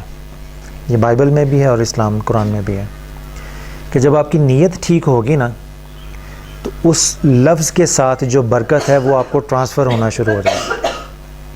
مسیحیت میں ہم کہتے ہیں کہ روح القدس کی ہدایت کے ساتھ آپ یہ چیزیں پرسیو کرتے ہیں. اگر آپ کی نیت ٹھیک نہیں ہے تو آپ لفظ پڑھ رہے ہوں گے مگر روح القدس کی قربت آپ کو نصیب نہیں ہوگی. اس کی قربت آپ کی نیت کے ساتھ کنیکٹڈ ہے. اسی طرح قرآن پاک جب آپ پڑھ رہے ہوں گے تو جب آپ قرآن بے شک پڑھیں، پڑھ کے ہدایت نہیں ملتی کسی کو، اس کے لیے نیت کا ٹھیک ہونا شرط ہے. جب نیت ٹھیک ہوگی تو وہاں پہ روح القدس کی جو طاقت ہے وہ قرآن پاک کے پڑھنے والے کے ساتھ اٹیچ ہو جائے گی. اس لیے خود کلامی میں جب ہم کمیونیکیشن کی بات کرتے ہیں تو یہ چیز ہمیشہ ذہن میں رکھیں کہ آپ خدا کی یونیک کریشن ہیں. ہمارا اور مسیحیوں کا عقیدہ ہے کہ ایک دفعہ جو ہم پردہ کر کے دنیا تک تو پھر قیامت تک واپس نہیں آئیں گے. ہم سے پہلے ہم کریٹ نہیں ہوئے اور ہمارے بعد بھی ہمارے جیسا کریٹ نہیں ہوگا. تو بڑی یونیک کریشن ہے آپ کی. اس لیے اکثر جو دینی جماعتیں ہیں یا لیڈرشپ اور مینجمنٹ میں ہیں، اس میں اپنی ذات سے بات کرنے کے علاوہ ہر فن سکھایا جاتا ہے کہ آپ دوسرے سے کیسے بات کریں، کس طرح کریں. تو جب آپ اپنی ذات سے بات کرنے کا فن سیکھیں گے تو سب سے پہلے کیا کریں گے؟ ہندوؤں میں آج کل جو نیو ایج موومنٹ چلی ہے مغرب میں بھی، اس میں سب سے امپورٹنٹ چیز، اگر آپ کرسچن مسٹسزم میں جائیں اور صوفیزم میں جائیں تو نمبر 1 لیسن یہ ہے میڈیٹیشن کا.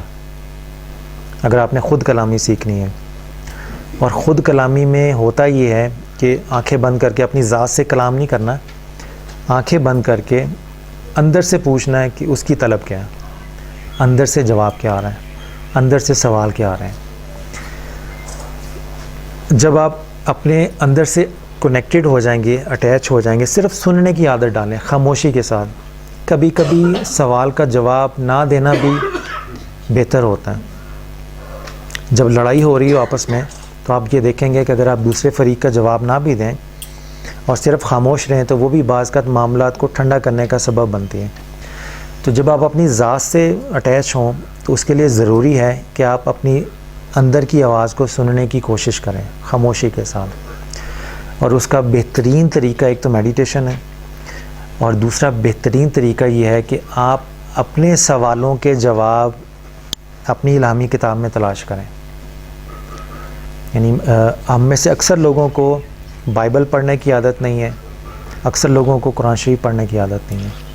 تو جب ہم پکڑتے ہیں تو یا کہیں سے بلاوا یا ہمیں مشورہ آتا ہے کہ آپ اس کو کسی تفسیر کے ساتھ پڑھیں, ترجمے کے ساتھ پڑھیں گے تو خرابی ہو جائے گی, یا آپ کسی عالم دین سے رہنمائی حاصل کریں. یہ ساری باتیں اپنی جگہ ٹھیک ہیں اپنے اپنے سٹیجز کے اوپر, بٹ میری ریکمنڈیشن یہ ہے کہ اگر آپ نے خود کلامی سیکھنی ہے تو اس کی نمبر 1 پرائورٹی یہ ہے کہ آپ بائبل کو ڈائریکٹلی اپنے ہاتھوں سے اپنی آنکھوں سے خاموشی کے ساتھ اس کو پڑھنے کی عادت ڈالیں.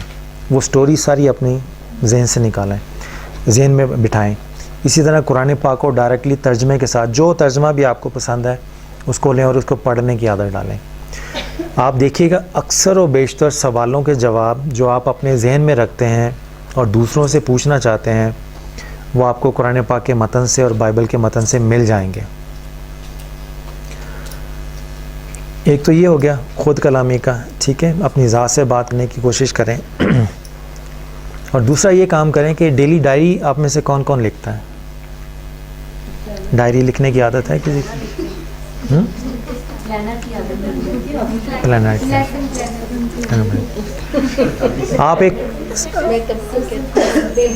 آپ ایک کام کریں, ٹھیک ہے, میری جو پہلی کتاب ہے اسلام, مسیحیت اور مکالمہ محبت, یہ برصغیر پاک و ہند کی تاریخ کی پہلی کتاب ہے.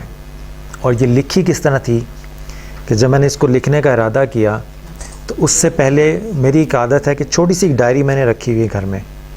آپ ڈائری کہہ لیجئے, تھوڑا سا بڑا کاپی کا سائز. جب بھی آپ کو کوئی زندگی میں بات اچھی لگے آپ اس میں لکھ لیا کریں. وہ اسلام, مسیحیت اور مکالمہ محبت ہے. جی ٹھیک ہے, آپ لکھنے کی عادت ڈالیں. جب آپ لکھنے کا سوچیں گے نا تو آپ کے ذہن میں 1000 آئیڈیاز ہوں گے. جب آپ کاغذ اور قلم پکڑ لیں گے تو سب غائب ہو جائیں گے.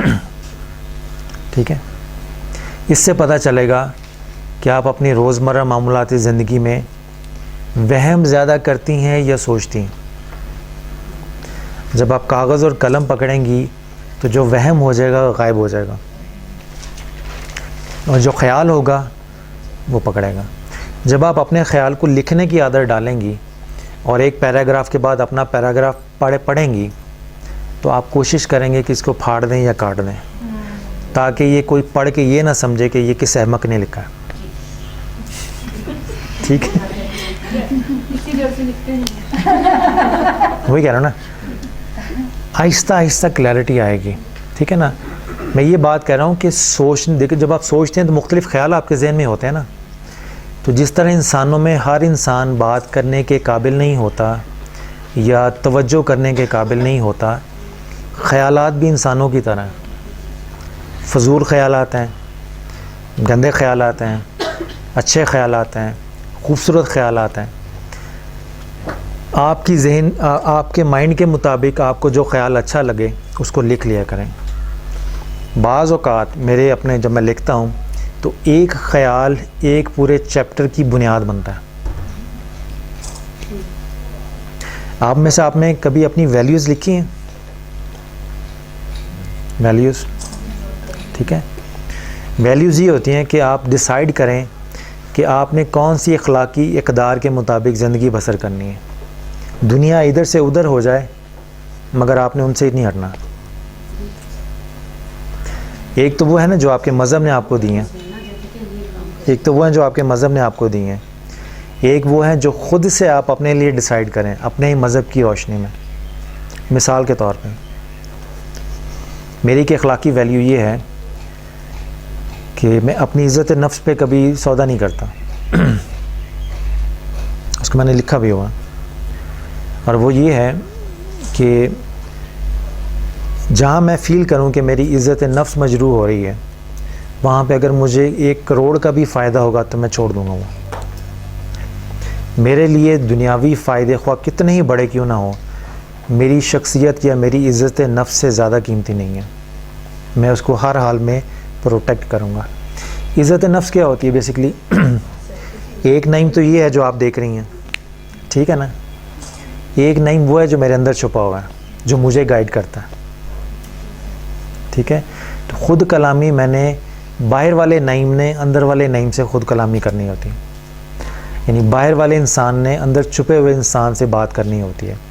اگر اندر والا انسان اچھا ہے تو باہر والا حالات اور واقعات کے تحت اگر کبھی کمزوری کا شکار بھی ہو جائے اور سارا زمانہ بھی اگر اس کو برا کہے تو اندر والا انسان اس کو سہارا دے کے رکھتا ہے.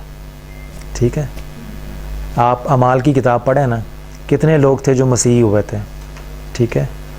اگر وہ چند لوگ جو مسیحی ہوئے تھے، اگر ان کے اندر کا مسیحی مضبوط نہ ہوتا تو آج آپ میں سے بھی کوئی مسیحی نہ ہوتا. ٹھیک ہے، ایسا ہے کہ نہیں؟ ٹھیک ہے نا. خود کلامی کا مطلب یہ ہے کہ آپ اپنے اندر والے انسان سے رہنمائی بھی لیں اور اس کو پختہ بھی کریں. اندر والا انسان اس قابل کیسے ہوگا کہ وہ باہر والے انسان کی رہنمائی کریں؟ وہ کلام الہی سے ہوگا. ایک کلام وہ ہے جو آپ اپنے چرچ کے پادری سے سنتے ہیں، وہ اس کا کلام ہے، بے شک وہ بائبل کوٹ کریں مگر وہ رہے گا اس کا کلام. ایک کلام وہ ہے جو ڈائریکٹ آپ پڑھتے ہیں. لیکن اب جب آپ چرچ سے سن رہے ہیں کسی پادری کا کلام یا مسجد سے کسی مولوی کا کلام، دس از ہاؤ آئی تھنک، یہ میں جس طرح سوچتا ہوں میں وہ بیان کر رہا ہوں. میری ان باتوں سے جو بات اچھی لگے وہ رکھ لیں، جو سمجھتے ہیں کہ سمجھ نہیں آئی تو اس کو سائڈ پہ کر دیجیے گا. اب اگر کوئی چرچ کا پادری بول رہا ہے، ٹھیک ہے، آپ اس کی بات سن رہے ہیں، سنا وہ کلام ہی رہا ہے خدا کا، ٹھیک ہے نا، مگر وہ اس کا کلام ہے، ٹھیک ہے. وہ کلام آپ تک منتقل ہو گیا، وہ نالج منتقل ہوا ہے، یہ ذہن میں رکھیے گا. اسی طرح اگر مسجد میں کوئی مولوی بول رہا ہے یا کوئی عالم دین خطاب کر رہا ہے، قرآن اور حدیث کی باتیں بتا رہا ہے، تو اس کا نالج مجھ تک منتقل ہو رہا ہے، ٹھیک ہے. تو میرے اندر کا آدمی نالجبل ہو گیا، ٹھیک ہے نا. برکت کہاں سے آئے گی؟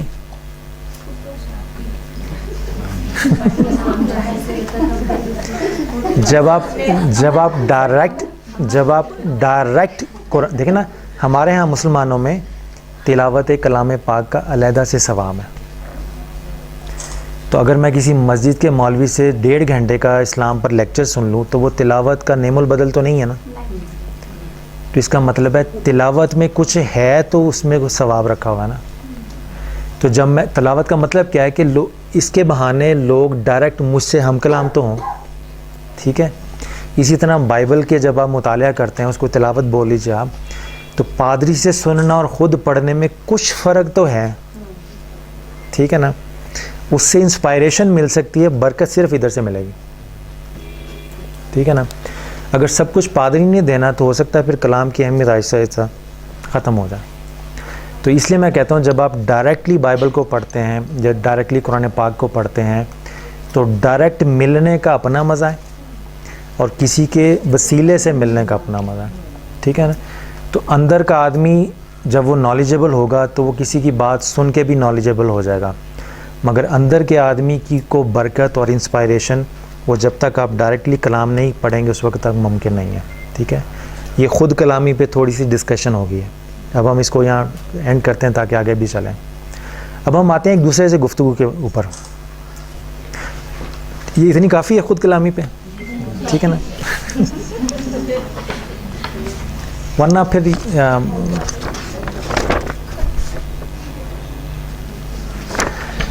اب ہم آتے ہیں ایک دوسرے کے اوپر گفتگو پہ، ٹھیک ہے. آپ میں سے کون کون بور ہو رہا ہے؟ ہاتھ کھڑا کریں. کوئی بھی نہیں؟ اچھا، بور نہیں ہو رہے، اچھا لگ رہا ہے پر نیند آ رہی.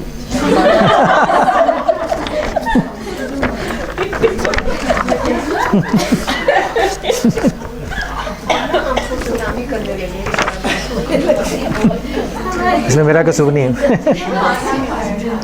کھانے کا ہے.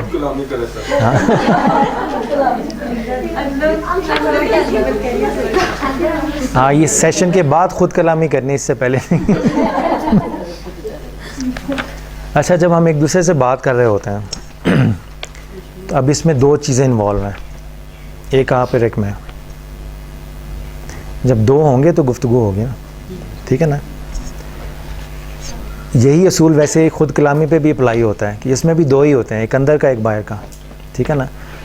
اب ہم آپ کے باہر سے اور اپنے باہر سے بات کر رہے ہیں, ٹھیک ہے نا.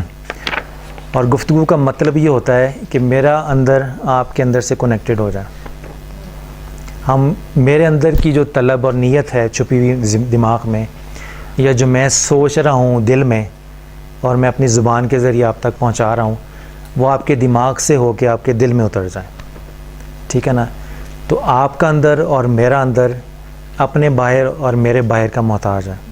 تو اس لیے جو ایکسٹرنل نئی مشتاق ہے یا آپ ہیں, اب ہم نے اس میں کیسے رابطہ قائم کرنا ہے, اس کی بات کر لیتے ہیں. پہلی بات تو یہ ہے کہ جب میں بول رہا ہوں, ٹھیک ہے نا, تو میں جس موضوع پر بولنا چاہ رہا ہوں اس کے لیے ضروری ہے کہ اس موضوع پہ مجھے پتہ ہو کہ میں نے بولنا کیا, ٹھیک ہے نا. جب مجھے خود ہی نہیں پتہ کہ میں نے سمجھانا کیا آپ کو یا پیغام کیا دینا ہے, تو میں 1.5 گھنٹہ بولتا رہوں گا, آپ کو پتہ نہیں چلے گا ہوا کیا ہے, ٹھیک ہے نا. آج کل کے ٹی وی کے اکثر اینکر کے سیاسی پروگرام, ٹھیک ہے نا, یا اکثر علماء دین بھی, خواہ وہ چرچ میں ہو یا مسجد میں, وہ 1.5 گھنٹے کا خوبصورت خطاب کریں گے, اور اگر میں آپ سے کہوں کہ اس کو 2 لفظوں میں سمرائز کریں تو پھر شاید آپ کو مشکل پڑ جائے, ٹھیک ہے نا. تو اکثر انفارمیشن میں اور نالج میں یہ فرق ہوتا ہے. بعض لوگ بہت زیادہ انفارمڈ ہوں گے مگر وہ نالجبل نہیں ہوں گے. نالجبل ہونے کا مطلب یہ ہے کہ آپ کو مختلف موضوعات پر یا جس موضوع پر بھی نالجبل ہیں اس پر کنسیپچول کلیئرٹی ہو. دلائل کا یاد رکھنا یہ انفارمیشن ہے, ٹھیک ہے نا. آپ کو اس موضوع پر کہاں کہاں سے کتاب مل سکتی ہے, یہ انفارمیشن ہے. مگر ساری انفارمیشن اکٹھی کر لیں اور اس کا نچوڑ نکال لیں کسی موضوع کا, تو وہ نچوڑ آپ کا نالج ہو جائے گا. آرگنائزڈ نالج جب انفارمیشن جب سکیٹرڈ ہو تو وہ انفارمیشن ہے, مگر وہ انفارمیشن کو ایک خاص ترتیب میں پرو کے ایک خاص نتیجے تک پہنچا دینا, یہ جب انفارمیشن آرگنائزڈ انفارمیشن میں بدلتی ہے تو یہ نالج بن جاتا ہے, ٹھیک ہے نا. تو پہلی اس کی یہ ہے کہ جس موضوع پہ بھی گفتگو کرنا چاہ رہے ہیں آپ, یا جس موضوع پر بھی کسی دوسرے سے بات کرنا چاہ رہے ہیں, جو بات کرنا چاہ رہے ہیں اس کا آپ کو بھی اچھی طرح اندازہ ہو کہ ہے کیا. دوسری بات سب سے امپورٹنٹ, لفظوں کا انتخاب, ٹھیک ہے. آپ نے کوئی بات کہہ دی اور مجھے ایسے لگا کہ آپ شاید ناراض ہیں یا آپ کی نیت لڑائی والی ہے, ٹھیک ہے, اور میں فوراً چکنا ہو گیا اور میں نے خود سے ہی پرسیو کر لیا کہ آپ کی نیت بھی خراب ہے. حالانکہ آپ کی نیت خراب نہیں تھی, آپ کی نیت اچھی تھی, جو بات دل میں تھی اس کے اظہار کے لیے لفظ غلط کا انتخاب کر لیا, ٹھیک ہے. اس سینس میں دیکھیں, اگر بائبل کے جو 4 گاسپلز کے ہیں, Matthew, Mark, Luke and John, ٹھیک ہے نا, اگر وہ لفظوں کے انتخاب میں تھوڑی سی بے احتیاطی برتتے تو انہی لفظوں کے انتخاب پر ہی آپ کی تھیولوجی اور آپ کا ایمان بنیاد ہے, ٹھیک ہے. اسی طرح قرآن پاک کا بھی ہے, بائبل مقدس کی, ٹھیک ہے. تو ہمارے ہاں تو ہے کہ ہر آیت حضور صلی اللہ علیہ وسلم نے خود ترتیب سے رکھ دی, یعنی ابھی میں لفظوں کے انتخاب کی بات کر رہا ہوں, پھر آگے جملوں کی ترتیب پہ بھی بات آئے گی, تو ایک ہی بات ہوتی ہے. تو آپ اپنی ووکیبلری بھی تھوڑی سی امپروو کریں, ٹھیک ہے. آپ دیکھیں کہ کس جذبے کے اظہار کے لیے کون سا لفظ مناسب ہے. ایک روایتی جملے ہوتے ہیں اور ایک خاص جملے ہوتے ہیں. تو آپ یہ دیکھیں کہ اگر یہ جملہ بولنے سے اگر غلط فہمی پیدا ہو سکتی ہے تو بہتر ہوگا میں اس کی جگہ کوئی دوسرا اچھا لفظ استعمال کر لوں. اس کی بے شمار مثالیں ہیں. پھر آواز کا اتار چڑھاؤ. ابھی میں صرف یہ بتا رہا ہوں کہ اگر میں گفتگو کرنا چاہ رہا ہوں تو مجھ پہ کیا ذمہ داری عائد ہوگی. آواز کا اتار چڑھاؤ. اگر آپ کسی کو آئی لو یو بولیں, مثال کے طور بیٹا ماں کو بولتا ہے یا ماں بیٹی کو بولتی ہے آئی لو یو, مگر آواز ایسی ہو جیسے ڈانٹ رہی ہے, تو اس آئی لو یو کا کیا مطلب لے گا کوئی, ٹھیک ہے. ختم. یعنی آواز کے اتار چڑھاؤ سے یہ ہوگا کہ آئی لو یو میں نے بول تو دیا ہے مگر اس کا میرا وہ مطلب نہیں ہے. میں اتنی اگر ایک آدمی اب تھوڑا سا آپ کی نیند ختم کرنے کے لیے, ایک آدمی اپنی راحیل اپنی بیگم کے ساتھ ریسٹورنٹ میں ہے, نہیں ہے, اچھا ایزیوم کر لیتے ہیں یہ اس کے ساتھ بیٹھے ہوئے ہیں, ٹھیک ہے نا. اب بیگم ان کی ادھر ہیں تو اب ٹھیک ہے نا, مثال کے طور پہ اب راحیل ان کے ساتھ بیٹھے ہوئے ہیں مگر منہ ادھر کر کے کہتے ہیں آئی لو یو, ٹھیک ہے.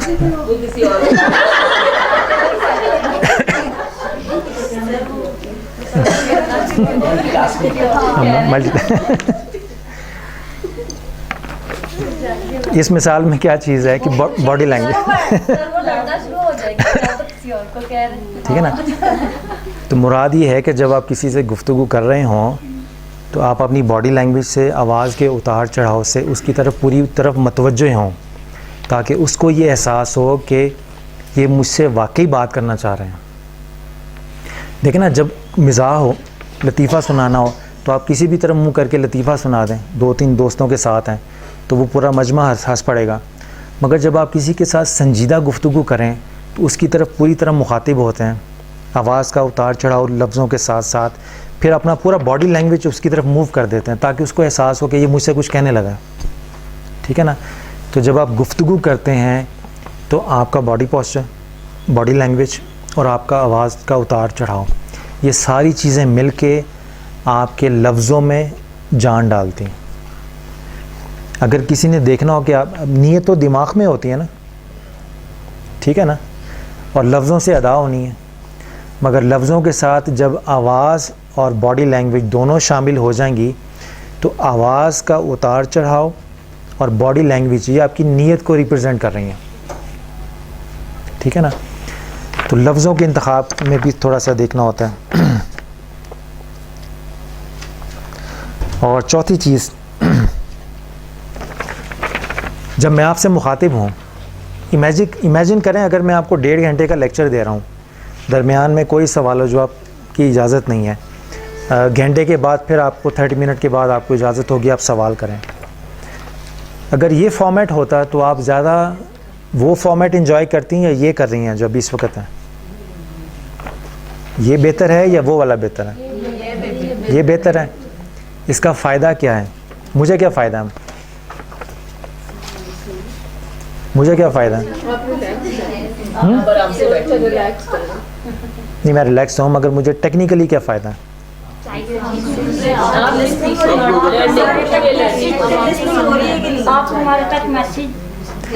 میں درمیان میں سوال پوچھ کے آپ کو انوالو کر کے ٹیکنیکلی یہ دیکھ رہا ہوں کہ آپ میرے ساتھ سائیکولوجیکلی چل رہی ہیں یا نہیں. کہیں مجھے کھڑا ہو کے دوبارہ اپنی بات ریپیٹ کرنے کی ضرورت تو نہیں ہے, کہیں میں یہ فیل تو نہیں کر رہا کہ آپ میں سے کوئی میری باتوں سے کنفیوز ہو رہا ہے تو میں دوبارہ اپنی بات دہرا دوں. تو یہ چیک اینڈ بیلنس ہوتا ہے گفتگو کے ساتھ ساتھ. جب آپ کسی سے بات کر رہی ہوں اور اس پہ بالکل پابندی لگا دیں کہ آپ خاموش ہو جائیں, تو جب آپ بات کر رہی ہیں تو تھوڑے سے جملے یہ بھی بول رہے ہیں, آپ سمجھ گئی نا, آپ میری بات فالو کر رہے ہیں نا. یہ تھوڑے سے سوال پوچھ کے آپ ایویلویٹ کرنا چاہ رہے ہوتے ہیں کہ وہ آپ کے ساتھ بھی ہے یا نہیں ہے, یا ہو سکتا ہے وہ ادباً خاموش ہو.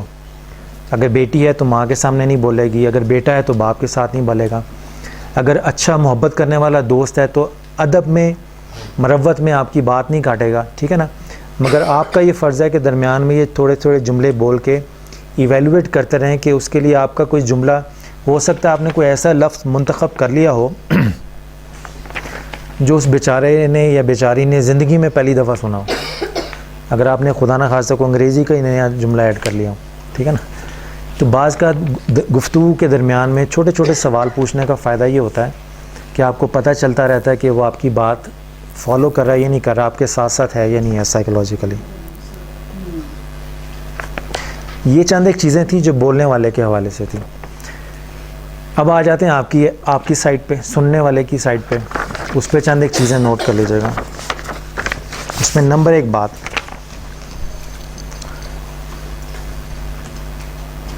کہ پوری توجہ سے بات سنیں, ٹھیک ہے. اور پوری توجہ سے بات سننے کا مطلب یہ ہے کہ جہاں آپ کو سمجھ نہیں آئی یا جہاں اب یہ ہے کہ 1-to-1 ڈسکشن ہو رہی ہے آپ کے اور آپ کے کسی دوست کے درمیان یا آپ کو آپ کے کسی ٹیچر کے درمیان آپ سے یا کسی کے درمیان 1-to-1، اس میں آپ کیا کریں گے کہ جب وہ گفتگو کر رہا ہے اور آپ کو بات ساری سمجھ آ رہی ہے، اچانک اس نے ایک ایسا جملہ بولا ہے جو الارمنگ تھا، آپ توقع نہیں کر رہے تھے کہ وہ یہ جملہ بولے گا، اور آپ کو اس جملے کے سننے کے بعد وہ سمجھ آئی کہ جس کے نتیجے میں آپ سمجھتے ہیں کہ آپ کے اور اس کے تعلقات خراب ہو سکتے ہیں۔ آپ غصے میں کوئی بات ہو رہی ہے، اس کو کوئی غلط فہمی لگ گئی تھی، آپ منانے کے لیے گئے ہیں، اس نے بات کرتے کرتے ایک جملہ بول دیا اور وہ آپ منانے کی پوزیشن میں تھے، آپ کو بھی غصہ آ گیا۔ اب ہونا کیا چاہیے؟ اس کو ادھر ہی روک دیں اور ہم اس سے کہیں کہ ابھی آپ نے یہ جملہ ایک بولا ہے، مجھے اس سے یہ سمجھ آئی ہے، کیا آپ بھی ایسے ہی کہہ رہے ہیں؟ اس سے ہوگا کیا کہ بعض کا وہی میں نے کہا نا، نیت اچھی ہوتی ہے، غصے میں یا لفظوں کے انتخاب میں یا جملوں کے انتخاب میں غلطی ہو سکتی ہے، تو وہ غلطی ایک اور نئے جھگڑے کا باعث نہ بنے۔ تو آپ جب ادھر ہی روک کے اس سے پوچھیں گے کہ اب وہ ہو سکتا ہے آدمی غصے میں بول رہا ہو تو بعض کا اس کو خود بھی نہیں پتہ ہوتا کہ کون سے جملے بول رہا ہے، تو جب آپ اس کو روک کر اس کا ایک جملہ ریپیٹ کرائیں گے اور اس سے پوچھیں گے کیا آپ کا مطلب یہ ہے، تو میجورٹی کے کیسز میں ہوتا یہ ہے کہ وہ اپنا جملہ واپس لے لیں گا کہ نہیں میرا ہرگز یہ مطلب نہیں تھا، میں تو یہ کہنا چاہ رہا تھا۔ یعنی آپ نے اس کو ہیلپ کیا کہ اپنا جملہ ریوائز کر لیں، ٹھیک ہے نا۔ یہ اس لیے بھی ضروری ہوتا ہے کہ اگر آپ اس وقت اس کو سٹاپ نہیں کریں گی، ٹھیک ہے نا، بعض کا تو کہتے ہیں مجھے اپنی بات مکمل کر لینے دیں، تو مکمل کر لینے دیں مگر وہ جملہ نوٹ کر کے رکھ لیں۔ تو جب وہ اپنی بات مکمل کر لیتا ہے تو وہ جملہ اگر درمیان میں نہیں روکتے یا آپ اس کو کلیریفائی نہیں کرتے تو وہ غلط فہمی بن کے آپ کے دماغ میں رہے گا۔ تو آپ دونوں تو گفتگو کر رہے ہیں ایک دوسرے کی غلط فہمیاں دور کرنے کے لیے، اس گفتگو میں کچھ جملے اگر نئی غلط فہمیاں پیدا کر دیں گے تو اس کا کوئی فائدہ نہیں ہوگا۔ اس لیے ضروری ہے کہ آپ دوران گفتگو سوال کر کر کے اس کا نقطہ نظر مزید کلیریفائی کرتے رہیں۔ پہلی سچویشن میں میں سوال اس لیے کر رہا تھا تاکہ مجھے پتہ چلتا رہے کہ آپ کو میری بات سمجھ آ رہی ہے یا نہیں آ رہی، یا آپ میرے ساتھ کس لیول پہ ہیں مینٹلی۔ دوسری صورت میں آپ درمیان میں مجھے روک کے مجھ سے کلیریفیکیشن مانگ رہی ہیں کہ آپ کے اس جملے کی ہمیں سمجھ نہیں آئی یا اس جملے سے ہمارے جذبات ہرٹ ہوئے ہیں۔ ہو سکتا ہے آپ کی نیت ایسی نہ ہو یا آپ کا انداز بیان کچھ ایسا ہو کہ مجھے سمجھنے میں غلطی لگی ہے یا آپ کو کہنے میں غلطی لگی ہے، تو کائنڈلی اس کو کلیریفائی کر دیں تاکہ ہم ڈسکشن میں آگے بڑھ سکیں۔ تو بعض کا گفتگو صرف ایک دوسرے کی بات سننے کا نام نہیں ہے، ایک دوسرے کو سمجھنے کا نام ہے۔ یہ جملہ لکھ لیجیے گا، یہ 1000 کتابوں کا نچوڑ ہے۔ گفتگو ایک دوسرے کی بات کو سمجھنے کا نام نہیں ہے، گفتگو ایک دوسرے گفتگو ایک دوسرے کو سننے کا نام نہیں ہے بلکہ ایک دوسرے کو سمجھنے کا نام ہے۔ اور سمجھنا یہ کراس کویشچننگ مانگتا ہے تھوڑا سا۔ جو سب سے امپورٹنٹ بات ہے، جو نچوڑ ہے ساری کمیونیکیشن کا، اب یوں کہہ لیجئے آپ کسی ٹیچر کی پوزیشن پہ ہیں، آپ کے پاس کوئی اسٹوڈنٹ آ گئے، آپ ماں ہیں تو 2 بچے لڑتے ہوئے آ گئے، آپ کسی سینئر ایڈمنسٹریٹو پوزیشن پہ ہیں تو 2 پارٹیاں آپ کے پاس آ گئیں، ٹھیک ہے نا۔ اب میں ہیومن ریسورسز کی جاب میں ہوں تو اکثر 2 امپلائی لڑتے ہوئے آ جاتے ہیں، اور آتے ہیں تو اس کے بعد وہ شدید شور و غل شروع کر دیتے ہیں، تو میں ان میں سے ایک پارٹی کو چپ کرواتا ہوں۔ اب میں آپ کو طریقہ بتا رہا ہوں دوسرا، اور ایک سے کہتا ہوں کہ آپ اپنی بات بیان کریں، اور ساتھ میں اپنا قلم اور کاغذ لے کے بیٹھ جاتا ہوں، ٹھیک ہے۔ اب قلم اور کاغذ لے کے میں کیوں بیٹھا ہوں میں آپ کو بتاتا ہوں۔ میں کہتا ہوں آپ اپنی بات بیان کریں، اور وہ اپنی بات بیان کرنا شروع کرتا ہے، ٹھیک ہے نا۔ میں سنتا ہوں، پھر میں نوٹ کرنا شروع کر دیتا ہوں۔ کیا چیز نوٹ کر رہا ہوں میں؟ مین پوائنٹ کس چیز کے؟ ہاں، غور سے سننا کچھ نہیں لکھ رہا، مگر کیا لکھ رہا ہوں؟ نہیں ٹھیک ہے، ان کی بات ٹھیک ہے، ایگزیکٹلی۔ بعض کا یہ پریٹینڈ کرنا اس لیے بھی فائدہ مند ہوتا ہے کہ دوسرے کو یہ احساس ہوتا ہے کہ میری بات پوری توجہ سے سنی جا رہی ہے، بس یہ احساس بھی کئی دفعہ کئی معاملات کو ٹھنڈا کرنے میں مدد دیتا ہے. مگر جو چیز میں نوٹ کر رہا ہوتا ہوں وہ یہ ہے کہ فیکٹس میں نوٹ کر رہا ہوں، کیونکہ جب انسان تکلیف میں ہو، غصے میں ہو، تو فیکٹس کے ساتھ ساتھ اس کے جذبات بھی اس کی گفتگو میں شامل ہوتے ہیں.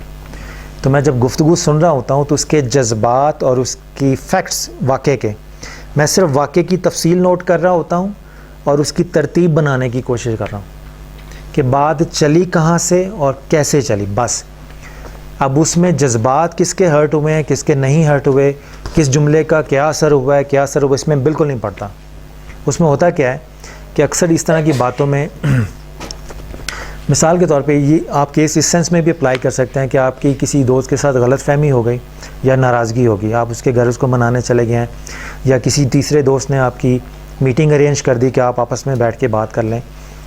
تو جب آپ اس کی بات سن رہے ہوں گے تو آپ غور سے دیکھیے گا اپنے ارد گرد جب اس طرح کے کیسز ہوں گے کہ فیکٹس بتانے کے ساتھ ساتھ وہ فیلنگز بھی بتا رہا ہوگا کہ اس کو یہ کرنا نہیں چاہیے تھا، اس نے میرا اعتماد خراب کر دیا، اس نے میرا بیڑا غرق کر دیا، یہ کر دیا. یہ جملے جذبات کی ترجمانی کرتے ہیں، مگر اس کا اس حقیقت سے کوئی تعلق نہیں ہے کہ یہ واقعہ کب پیش آیا، کس وقت پیش آیا، پہلے کس نے کیا بات کی، اس کے بعد اس نے کیا جواب دیا. واقعات کی ترتیب ذہن میں رکھیں، اور آپ یہ دیکھیں گے جب آپ واقعات کی ترتیب بناتے ہیں نا، نوٹ کرتے ہیں، تو اس میں دیکھیں گے کئی بعض کا سلوشن بھی اسی میں ہوتا ہے. کسی ایک پارٹی نے غلط بیانی کی ہوتی ہے یا کسی کو غلط فہمی لگی ہے، جب آپ کے پاس فیکٹس اینڈ فگرز آ جائیں گے نا تو اس میں آپ کے لیے یہ زیادہ آسان ہو جائے گا کہ آپ فیلنگز کو سیپریٹ رکھ کے پیورلی فیکٹس کو دیکھیں گے کہ فیکٹس کی بنیاد پر یہ آدمی ٹھیک ہے یا غلط، یا یہ بات ٹھیک ہے یا غلط. اب آپ کے پاس فیکٹس آ گئے، ٹھیک ہے نا، اب آپ کیا کریں گے، کیسے ڈیسائیڈ کریں گے کہ ان فیکٹس کی بنیاد کے اوپر کون ٹھیک ہے کون غلط. سوچ بچار کریں گے نا، تو آپ کے پاس اس پارٹی کے بھی فیکٹس آئے ہیں، اس پارٹی کے بھی فیکٹس آئے ہیں، دونوں طرف کے پوائنٹ آف ویوز آ گئے. جب آپ کمپیئر کریں گے تو آپ کو کمپیریزن کے لیے کوئی کرائٹیریا تو چاہیے ہوگا جس پہ اپلائی کریں گے. جی جس موضوع، یہ میں آپ کو صرف تھیوریز دے رہا ہوں، جس موضوع پر بھی جھگڑا ہے، جس موضوع پر بھی کانفلکٹ ہے، اس کے جو معیارات ہیں، سٹینڈرڈز ہیں. مثال کے طور پہ اگر اسکول میں کوئی جھگڑا ہو گیا تو وہاں پہ اپلائی کیا کریں گے، رولز جو اسکولز کے ہیں. جب آپ فیکٹس اینڈ فگرز کھول لیں گے تو وہاں یہ نہیں دیکھیں گے کہ بائبل مقدس میں کیا لکھا ہوا ہے یا قرآن مجید میں کیا لکھا ہوا ہے، اس میں یہ آپ دیکھیں گے کہ اسکولز کے رولز اینڈ ریگولیشن کیا ہیں. تو اسکولز کے رولز اینڈ ریگولیشن کی روشنی میں ڈیسائیڈ کریں گے آپ. اس میں آپ بیبلیکل اور قرآنک ایتھکس کو استعمال کر سکتے ہیں، معاف کر دینا، صبر و تحمل سے کام لینا. جس طرح اگر کوئی غیر قانونی حرکت کر دے پاکستان میں تو کس بنیاد پہ جج ڈیسیژن لے گا، قوانین پاکستان کی بنیاد پہ. تو آپ کو کوئی نہ کوئی کرائٹیریا تو چاہیے نا. تو جب آپ کسی کی بات سن رہے ہیں دونوں پارٹیوں کی، تو اس میں آپ جب فیکٹس نکال لیں گے جذبات کو سائڈ پہ رکھ کے، تو ان فیکٹس کی بنیاد پہ آپ کو یہ اچھی طرح پتہ چل جائے گا کہ یہ فیکٹس، ان فیکٹس پہ کون سا رول اور ریگولیشن اپلائی ہوتا ہے. یہ تو ہو گیا نا انسٹیٹیوشنل. مگر جب آپ 1-to-1 بیسس پہ بات کر رہے ہیں کسی سے تو اس میں آپ کے لیے یہ ہو جائے گا کہ پھر جب دو دوست آپس میں بات کر رہے ہیں تو آپ کے باہمی تعلقات، آپ کا آپس کا پیار محبت، رہن سہن، ٹھیک ہے نا، وہ آپ کا بنیاد بن جائیں گے. اگر خاندان میں جھگڑے ہیں تو خاندانی رسم و رواج وہ آپ کا معیار بن جائیں گے، ٹھیک ہے نا. اور سننے والے پہ جو آخری چیز ہے کہ جذبات اور احساسات کا بھی احترام کرنا ہے. ابھی ہم نے بات کی کہ فیکٹس اینڈ فگر سیپریٹ کر لیں اور جو جذبات اور احساسات اس کو سائڈ پہ کر لیں. مگر جذبات اور احساسات کو سائڈ پہ کرنے کا ہرگز یہ مطلب نہیں ہے کہ آپ ان کو اگنور کر دیں. ایکنالج کریں کہ اگر آپ کی جگہ میں ہوتا تو میں بھی ایگزیکٹلی یہی فیل کرتا، ٹھیک ہے نا. بعض اوقات رولز اینڈ ریگولیشن اپلائی کر دینے سے معاملات ختم نہیں ہوتے. رولز اینڈ ریگولیشن وہاں پہ اپلائی ہوتے ہیں جہاں پہ قانونی ریکوائرمنٹ ہو. مگر رولز اینڈ ریگولیشن اپلائی کر کے آپ نے ایک پارٹی کو سزا دے دی، دوسرا فاتح ہو گیا، مگر کام تو انہوں نے ایک ہی جگہ کرنا ہے نا. تو کام اگر ایک ہی جگہ کرنا ہے تو ان کے درمیان دل سے نفرت نکل جائیں آپس کا پیار محبت اسٹیبلش ہو جائے، اس کے لیے ضروری ہے کہ آپ ان کی صلح صفائی بھی کروائیں. اور صلح صفائی ہمیشہ محبت کی بنیاد پہ ہوتی ہے، قانون کی بنیاد پہ نہیں. یہ بھی ذہن میں رکھیے گا.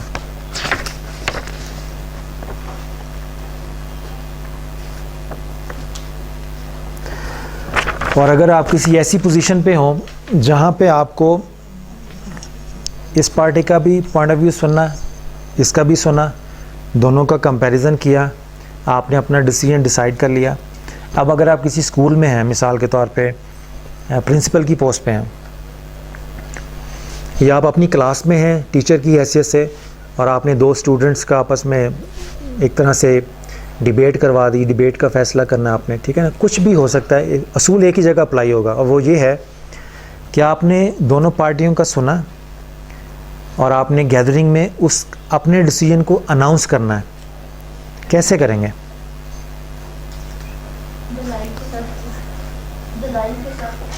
مثلاً کس کے دلائل بیان کریں گے؟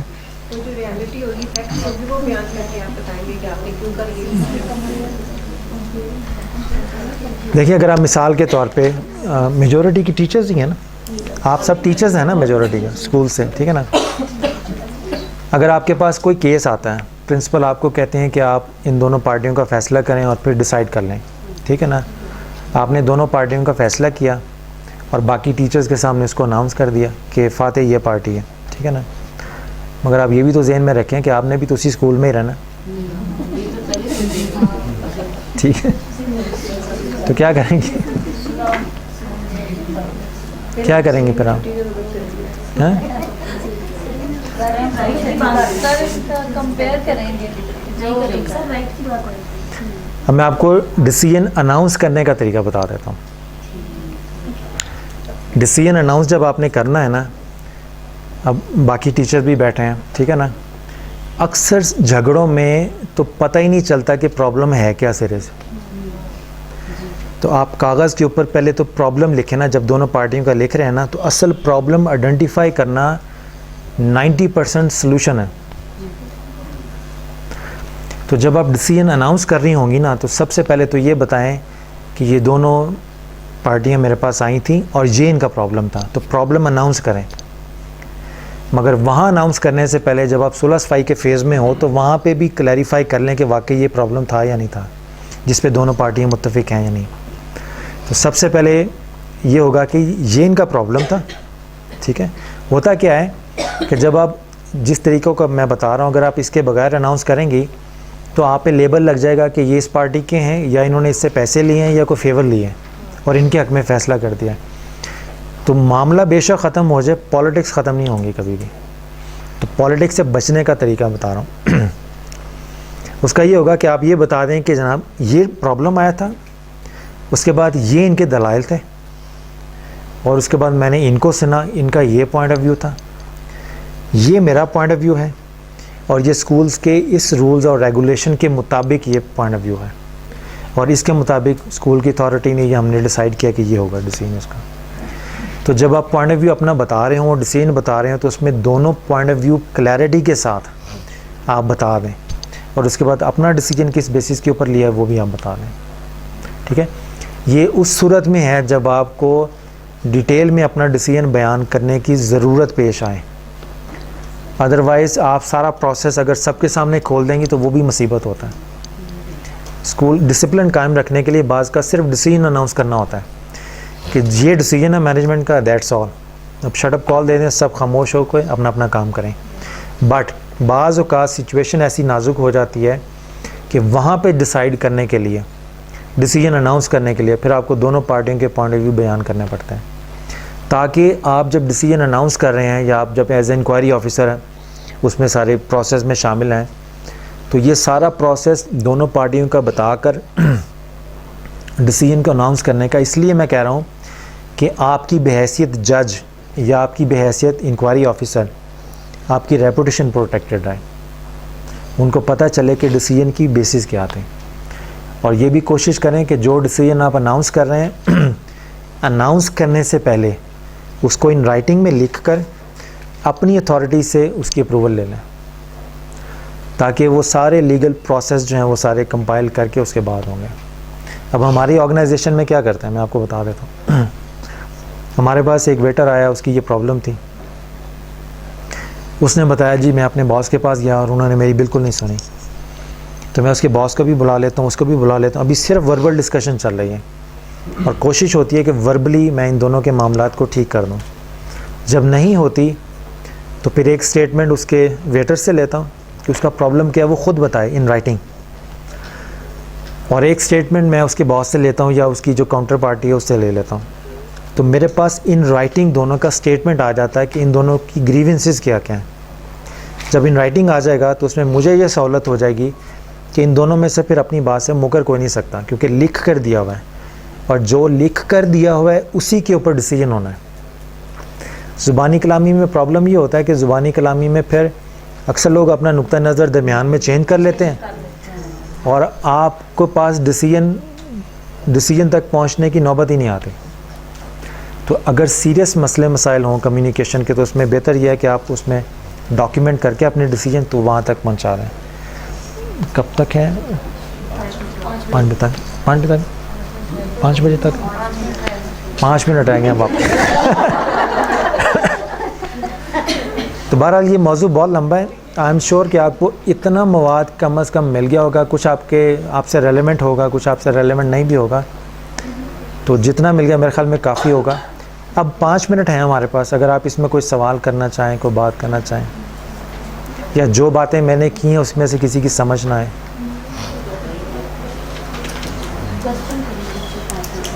کویشچن کی ضرورت ہے؟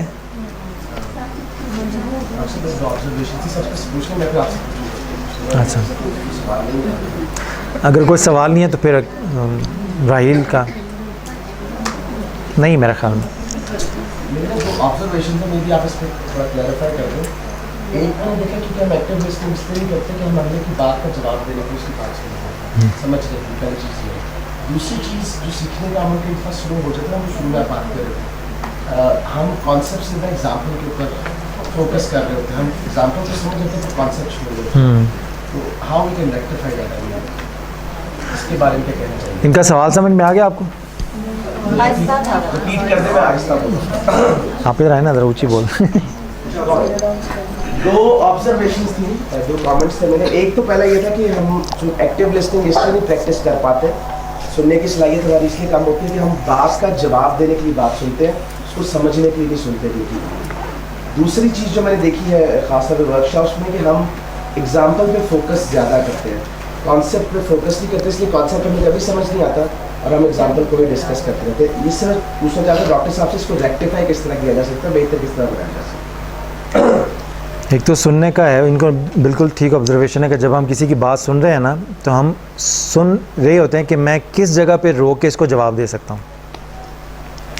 تو جب آپ جواب دینے کے مائنڈ سیٹ کے ساتھ بات سن رہے ہوں گے تو پھر آپ اس کی بات سمجھنے پر کم اور اپنے جواب ڈھونڈنے پر زیادہ ہوں گے فوکس. تو اس کا بہترین طریقہ یہ ہے کہ خاموشی کے ساتھ اس کی بات سنیں, اور اگر پوچھنا ہے تو وہ سوال پوچھیں جس سے اس کو اپنی بات کو مزید ایکسپلین یا کلیریفائی کرنے کا موقع ملے. جس کی میں نے اگزامپل آپ کو دی کہ آپ رک کے پوچھ لیں اس کے جملے کا مطلب, کہ آپ کے جملے کا یہ مطلب ہے, کہ آپ یہ کہنا چاہ رہے ہیں. ٹھیک ہے نا. اس طرح کے سوال جب آپ پوچھیں گے, بالکل اسی طرح جیسے لائر ہوتا ہے اور اپنے ایویڈنس کو اس نے کٹہرے میں کھڑا کیا ہوتا ہے اور اس سے سوال پوچھ کے اپنا کیس پختہ یا اس کی بات سمجھنا چاہ رہا ہوتا ہے. ٹھیک ہے, ایک تو یہ ہو گیا. دوسرا کنسیپچول کلیئرٹی. بیسکلی جو ایگزامپل جتنی بھی ہیں, مثالیں جتنی بھی ہوتی ہیں, یہ کسی نہ کسی تصور پہ قائم ہوتی ہیں. ٹھیک ہے نا. تو جب آپ کانسیپٹس یا تصور سمجھ لیں تو آپ کو یہ بھی پتہ چل جاتا ہے کہ کون سی مثال اس سے ریلیونٹ ہے یا نہیں. ٹھیک ہے. اب اگر آپ مثال کے طور پہ اس کی مثال دوں, ٹرینٹی کا ہے تثلیث کا. ٹھیک ہے نا. آپ تثلیث کے کانسیپٹ کو ٹچ کیے بغیر اس کی مثالیں پڑھ لیں, کبھی سمجھ میں نہیں آئے گا. ٹھیک ہے نا. جب آپ بتائیں گے سورج کی مثال ہے, روشنی کی مثال ہے, پانی کی مثال ہے, جو بھی مثالیں ٹریڈیشنلی بکس میں اویلیبل ہیں, اگر آپ ٹرینٹی کے کانسیپٹ کو سمجھے بغیر صرف مثالیں پڑھ لیں تو آپ کنفیوز ہو جائیں گے. اگر آپ کانسیپٹ پڑھ کر مثالیں سمجھیں گے تو ہر مثال اس کے ساتھ آٹومیٹکلی فٹ ہوتی چلی جائے گی. ٹھیک ہے. رومانہ نے ایک بات کہی تھی, وہ جس کانٹیکس میں انہوں نے بات کی تھی وہ بالکل ٹھیک تھی. انہوں نے کہا تھا کہ ہمیں کوشش کرنی چاہیے کہ ہر آدمی دوسرے کے مذہب کو سمجھنے کی کوشش کریں, ٹھیک ہے نا. میں اس میں مزید ایک بات ایڈ کروں گا کہ ہمارے مسائل 70% 90% کم ہو سکتے ہیں اگر ہم دوسرے کے مذہب کو سمجھنے کی بجائے صرف اپنے مذہب کو سمجھنے کی کوشش کریں, ٹھیک ہے نا. آپ کو اکثر انٹرفیتھ ڈائلاگ میں ایسے کرسچن ملیں گے جو قرآن کے زیادہ ایکسپرٹ ہیں اور بائبل کے کم, اور آپ کو مسلم ایکسپرٹ ایسے ملیں گے جو بائبل کے ایکسپرٹ ہیں قرآن کے کم. تو جس کو اپنے اپنے مذہب کی سمجھ نہیں ہے وہ جب لڑے گا تو پھر ایک تیسرا مذہب وجود میں آئے گا جس پہ کہیں گے کہ چلو تم چھوڑ دو, تھوڑا ہم چھوڑ دیتے ہیں, تو اس پہ ایگری ہو جاتے ہیں. تو جس پہ ایگری ہو رہے ہیں نہ وہ کرسچینٹی کے اگینسٹ اکارڈنگلی ہے, نہ وہ قرآن و سنت کے اکارڈنگلی ہے, ٹھیک ہے نا. تو یہ ہے کہ کانسیپچول کلیئرٹی کی طرف جائیں. اب کانسیپچول کلیئرٹی ہوتی کیا ہے, یہ ایک اٹ سیلف ایک وسیع موضوع ہے, بٹ یہ ہے کہ جب بھی کسی موضوع پر جائیں تو اس موضوع سے ریلیٹڈ اس کی ڈیفینیشنس وہ کیا ہیں اس پہ کلیئر ہوں, اس موضوع کی ہسٹری کیا ہے, وہ کیسے وجود میں آیا اس کے اوپر کلیئر ہوں. اور اگر کوئی تھیولوجیکل موضوع پڑھے ہیں, ٹھیک ہے نا, اگر آپ کرسچن پوائنٹ آف ویو سے پڑھے ہیں تو اس موضوع کی بیبلیکل بیسس کیا ہیں.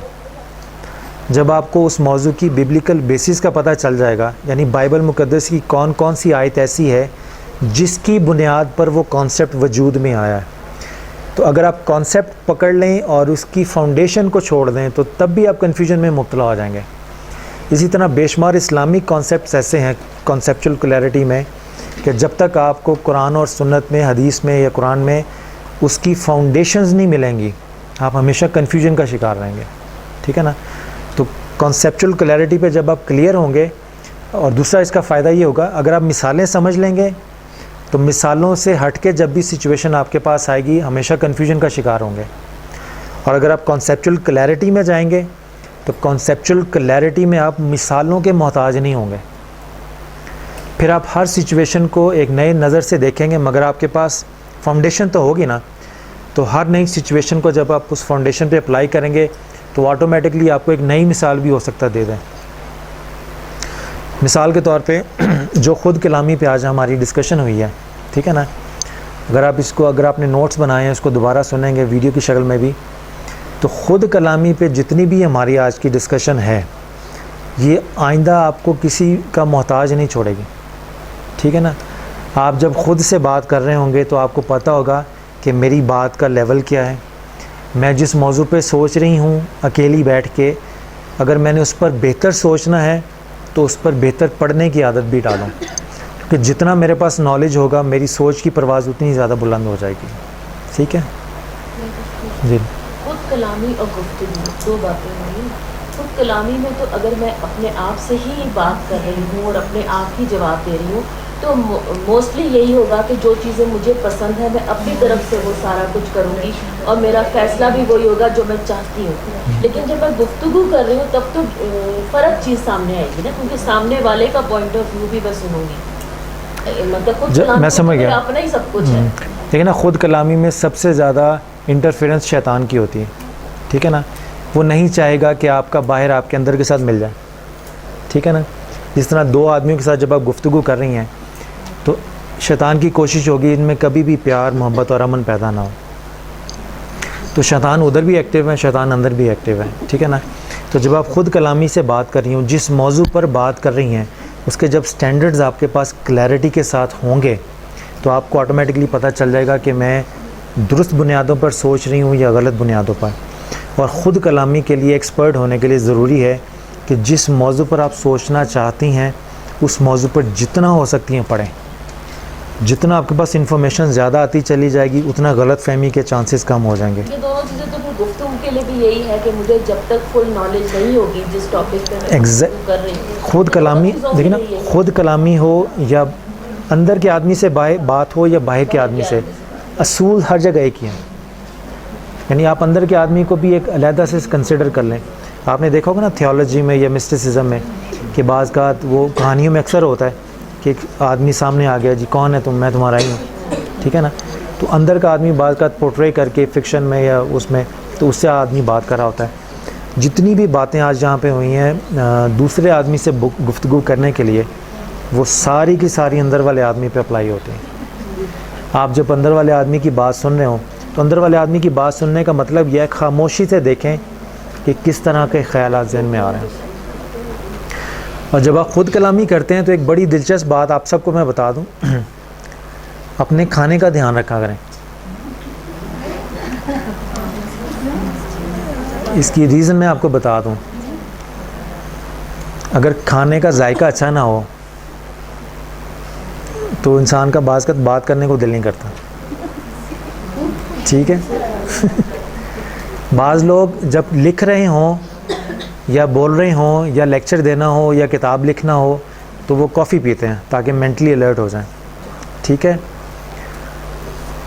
کھانے کا جب معدے پہ اثر ہوتا ہے تو اس کا دماغ پہ بھی اثر ہوتا ہے. ٹھیک ہے. اگر آپ چاہتے ہیں کہ معدے کی فضا اچھی رہے تاکہ اگر آپ پڑھیں, اس کے اوپر پڑھیں, آپ ٹیچرز ٹریننگ کے اوپر پڑھیں کتابیں, آپ کو اس میں مل جائے گا سارے ٹاپک.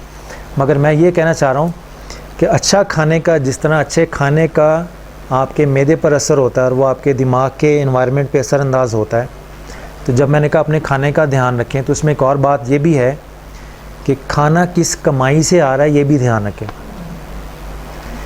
جب آپ باہر کسی کا ظلم کے ساتھ کسی کا حق مار کے پیسے کمائیں گے اور اس پیسے کے ساتھ آپ اچھے انوائرمنٹ میں بائبل مقدس پڑھیں گے اور پھر ایکسپیکٹ کریں گے کہ اس کے ظلم کے ساتھ ساتھ آپ کو ادھر سے برکت بھی ملے, تو یہ ناممکن ہے چیز.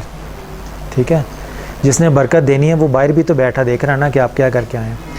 تو ہمارے مسلمانوں میں ہے, مولانا رومی نے کہا ہے کہ اگر تو قطرے میں سمندر کے جلوے دیکھنا چاہتا ہے تو حلال کھانے کی عادت ڈال.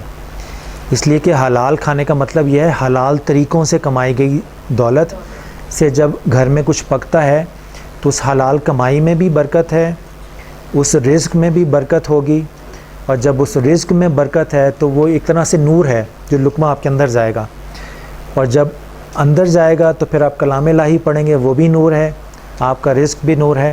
تو آپ کے دیکھیے گا, اسی لیے اکثر وہ لوگ جن کا ذریعہ کمائی حرام ہے ان کی اولادوں میں دیکھیں گے یا تو نفسیاتی نقص ہوگا یا جسمانی نقص ہوگا. بڑے کم آپ دیکھ لیجیے گا اس کو. ٹھیک ہے نا. تو جب میں نے کہا کھانے کا دھیان رکھیں تو اس میں دو چیزیں ہیں, ایک کھانے کی کوالٹی کا دھیان رکھیں, ٹھیک ہے, اور دوسرا یہ ہے کہ کھانا کس ذریعے سے آ رہا ہے گھر میں, اس ذریعے پہ بھی فوکس ضرور رکھیے گا. ٹھیک ہے. آپ کو ہو گیا اور کوئی؟ ٹھیک ہے. سوال نہ ہونے کے اکثر دو ہی طریقے ہوتے ہیں.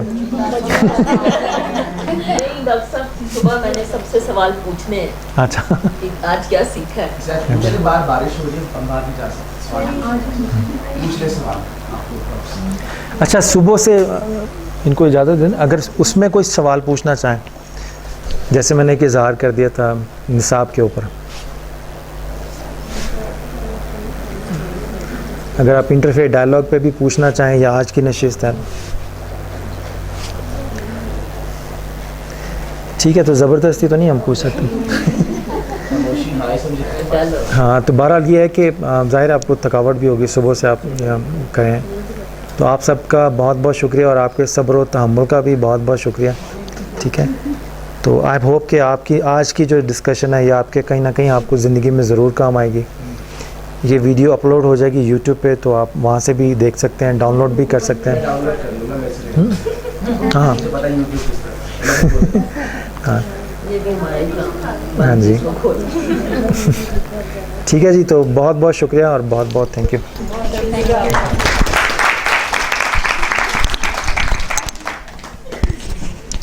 بسم اللہ.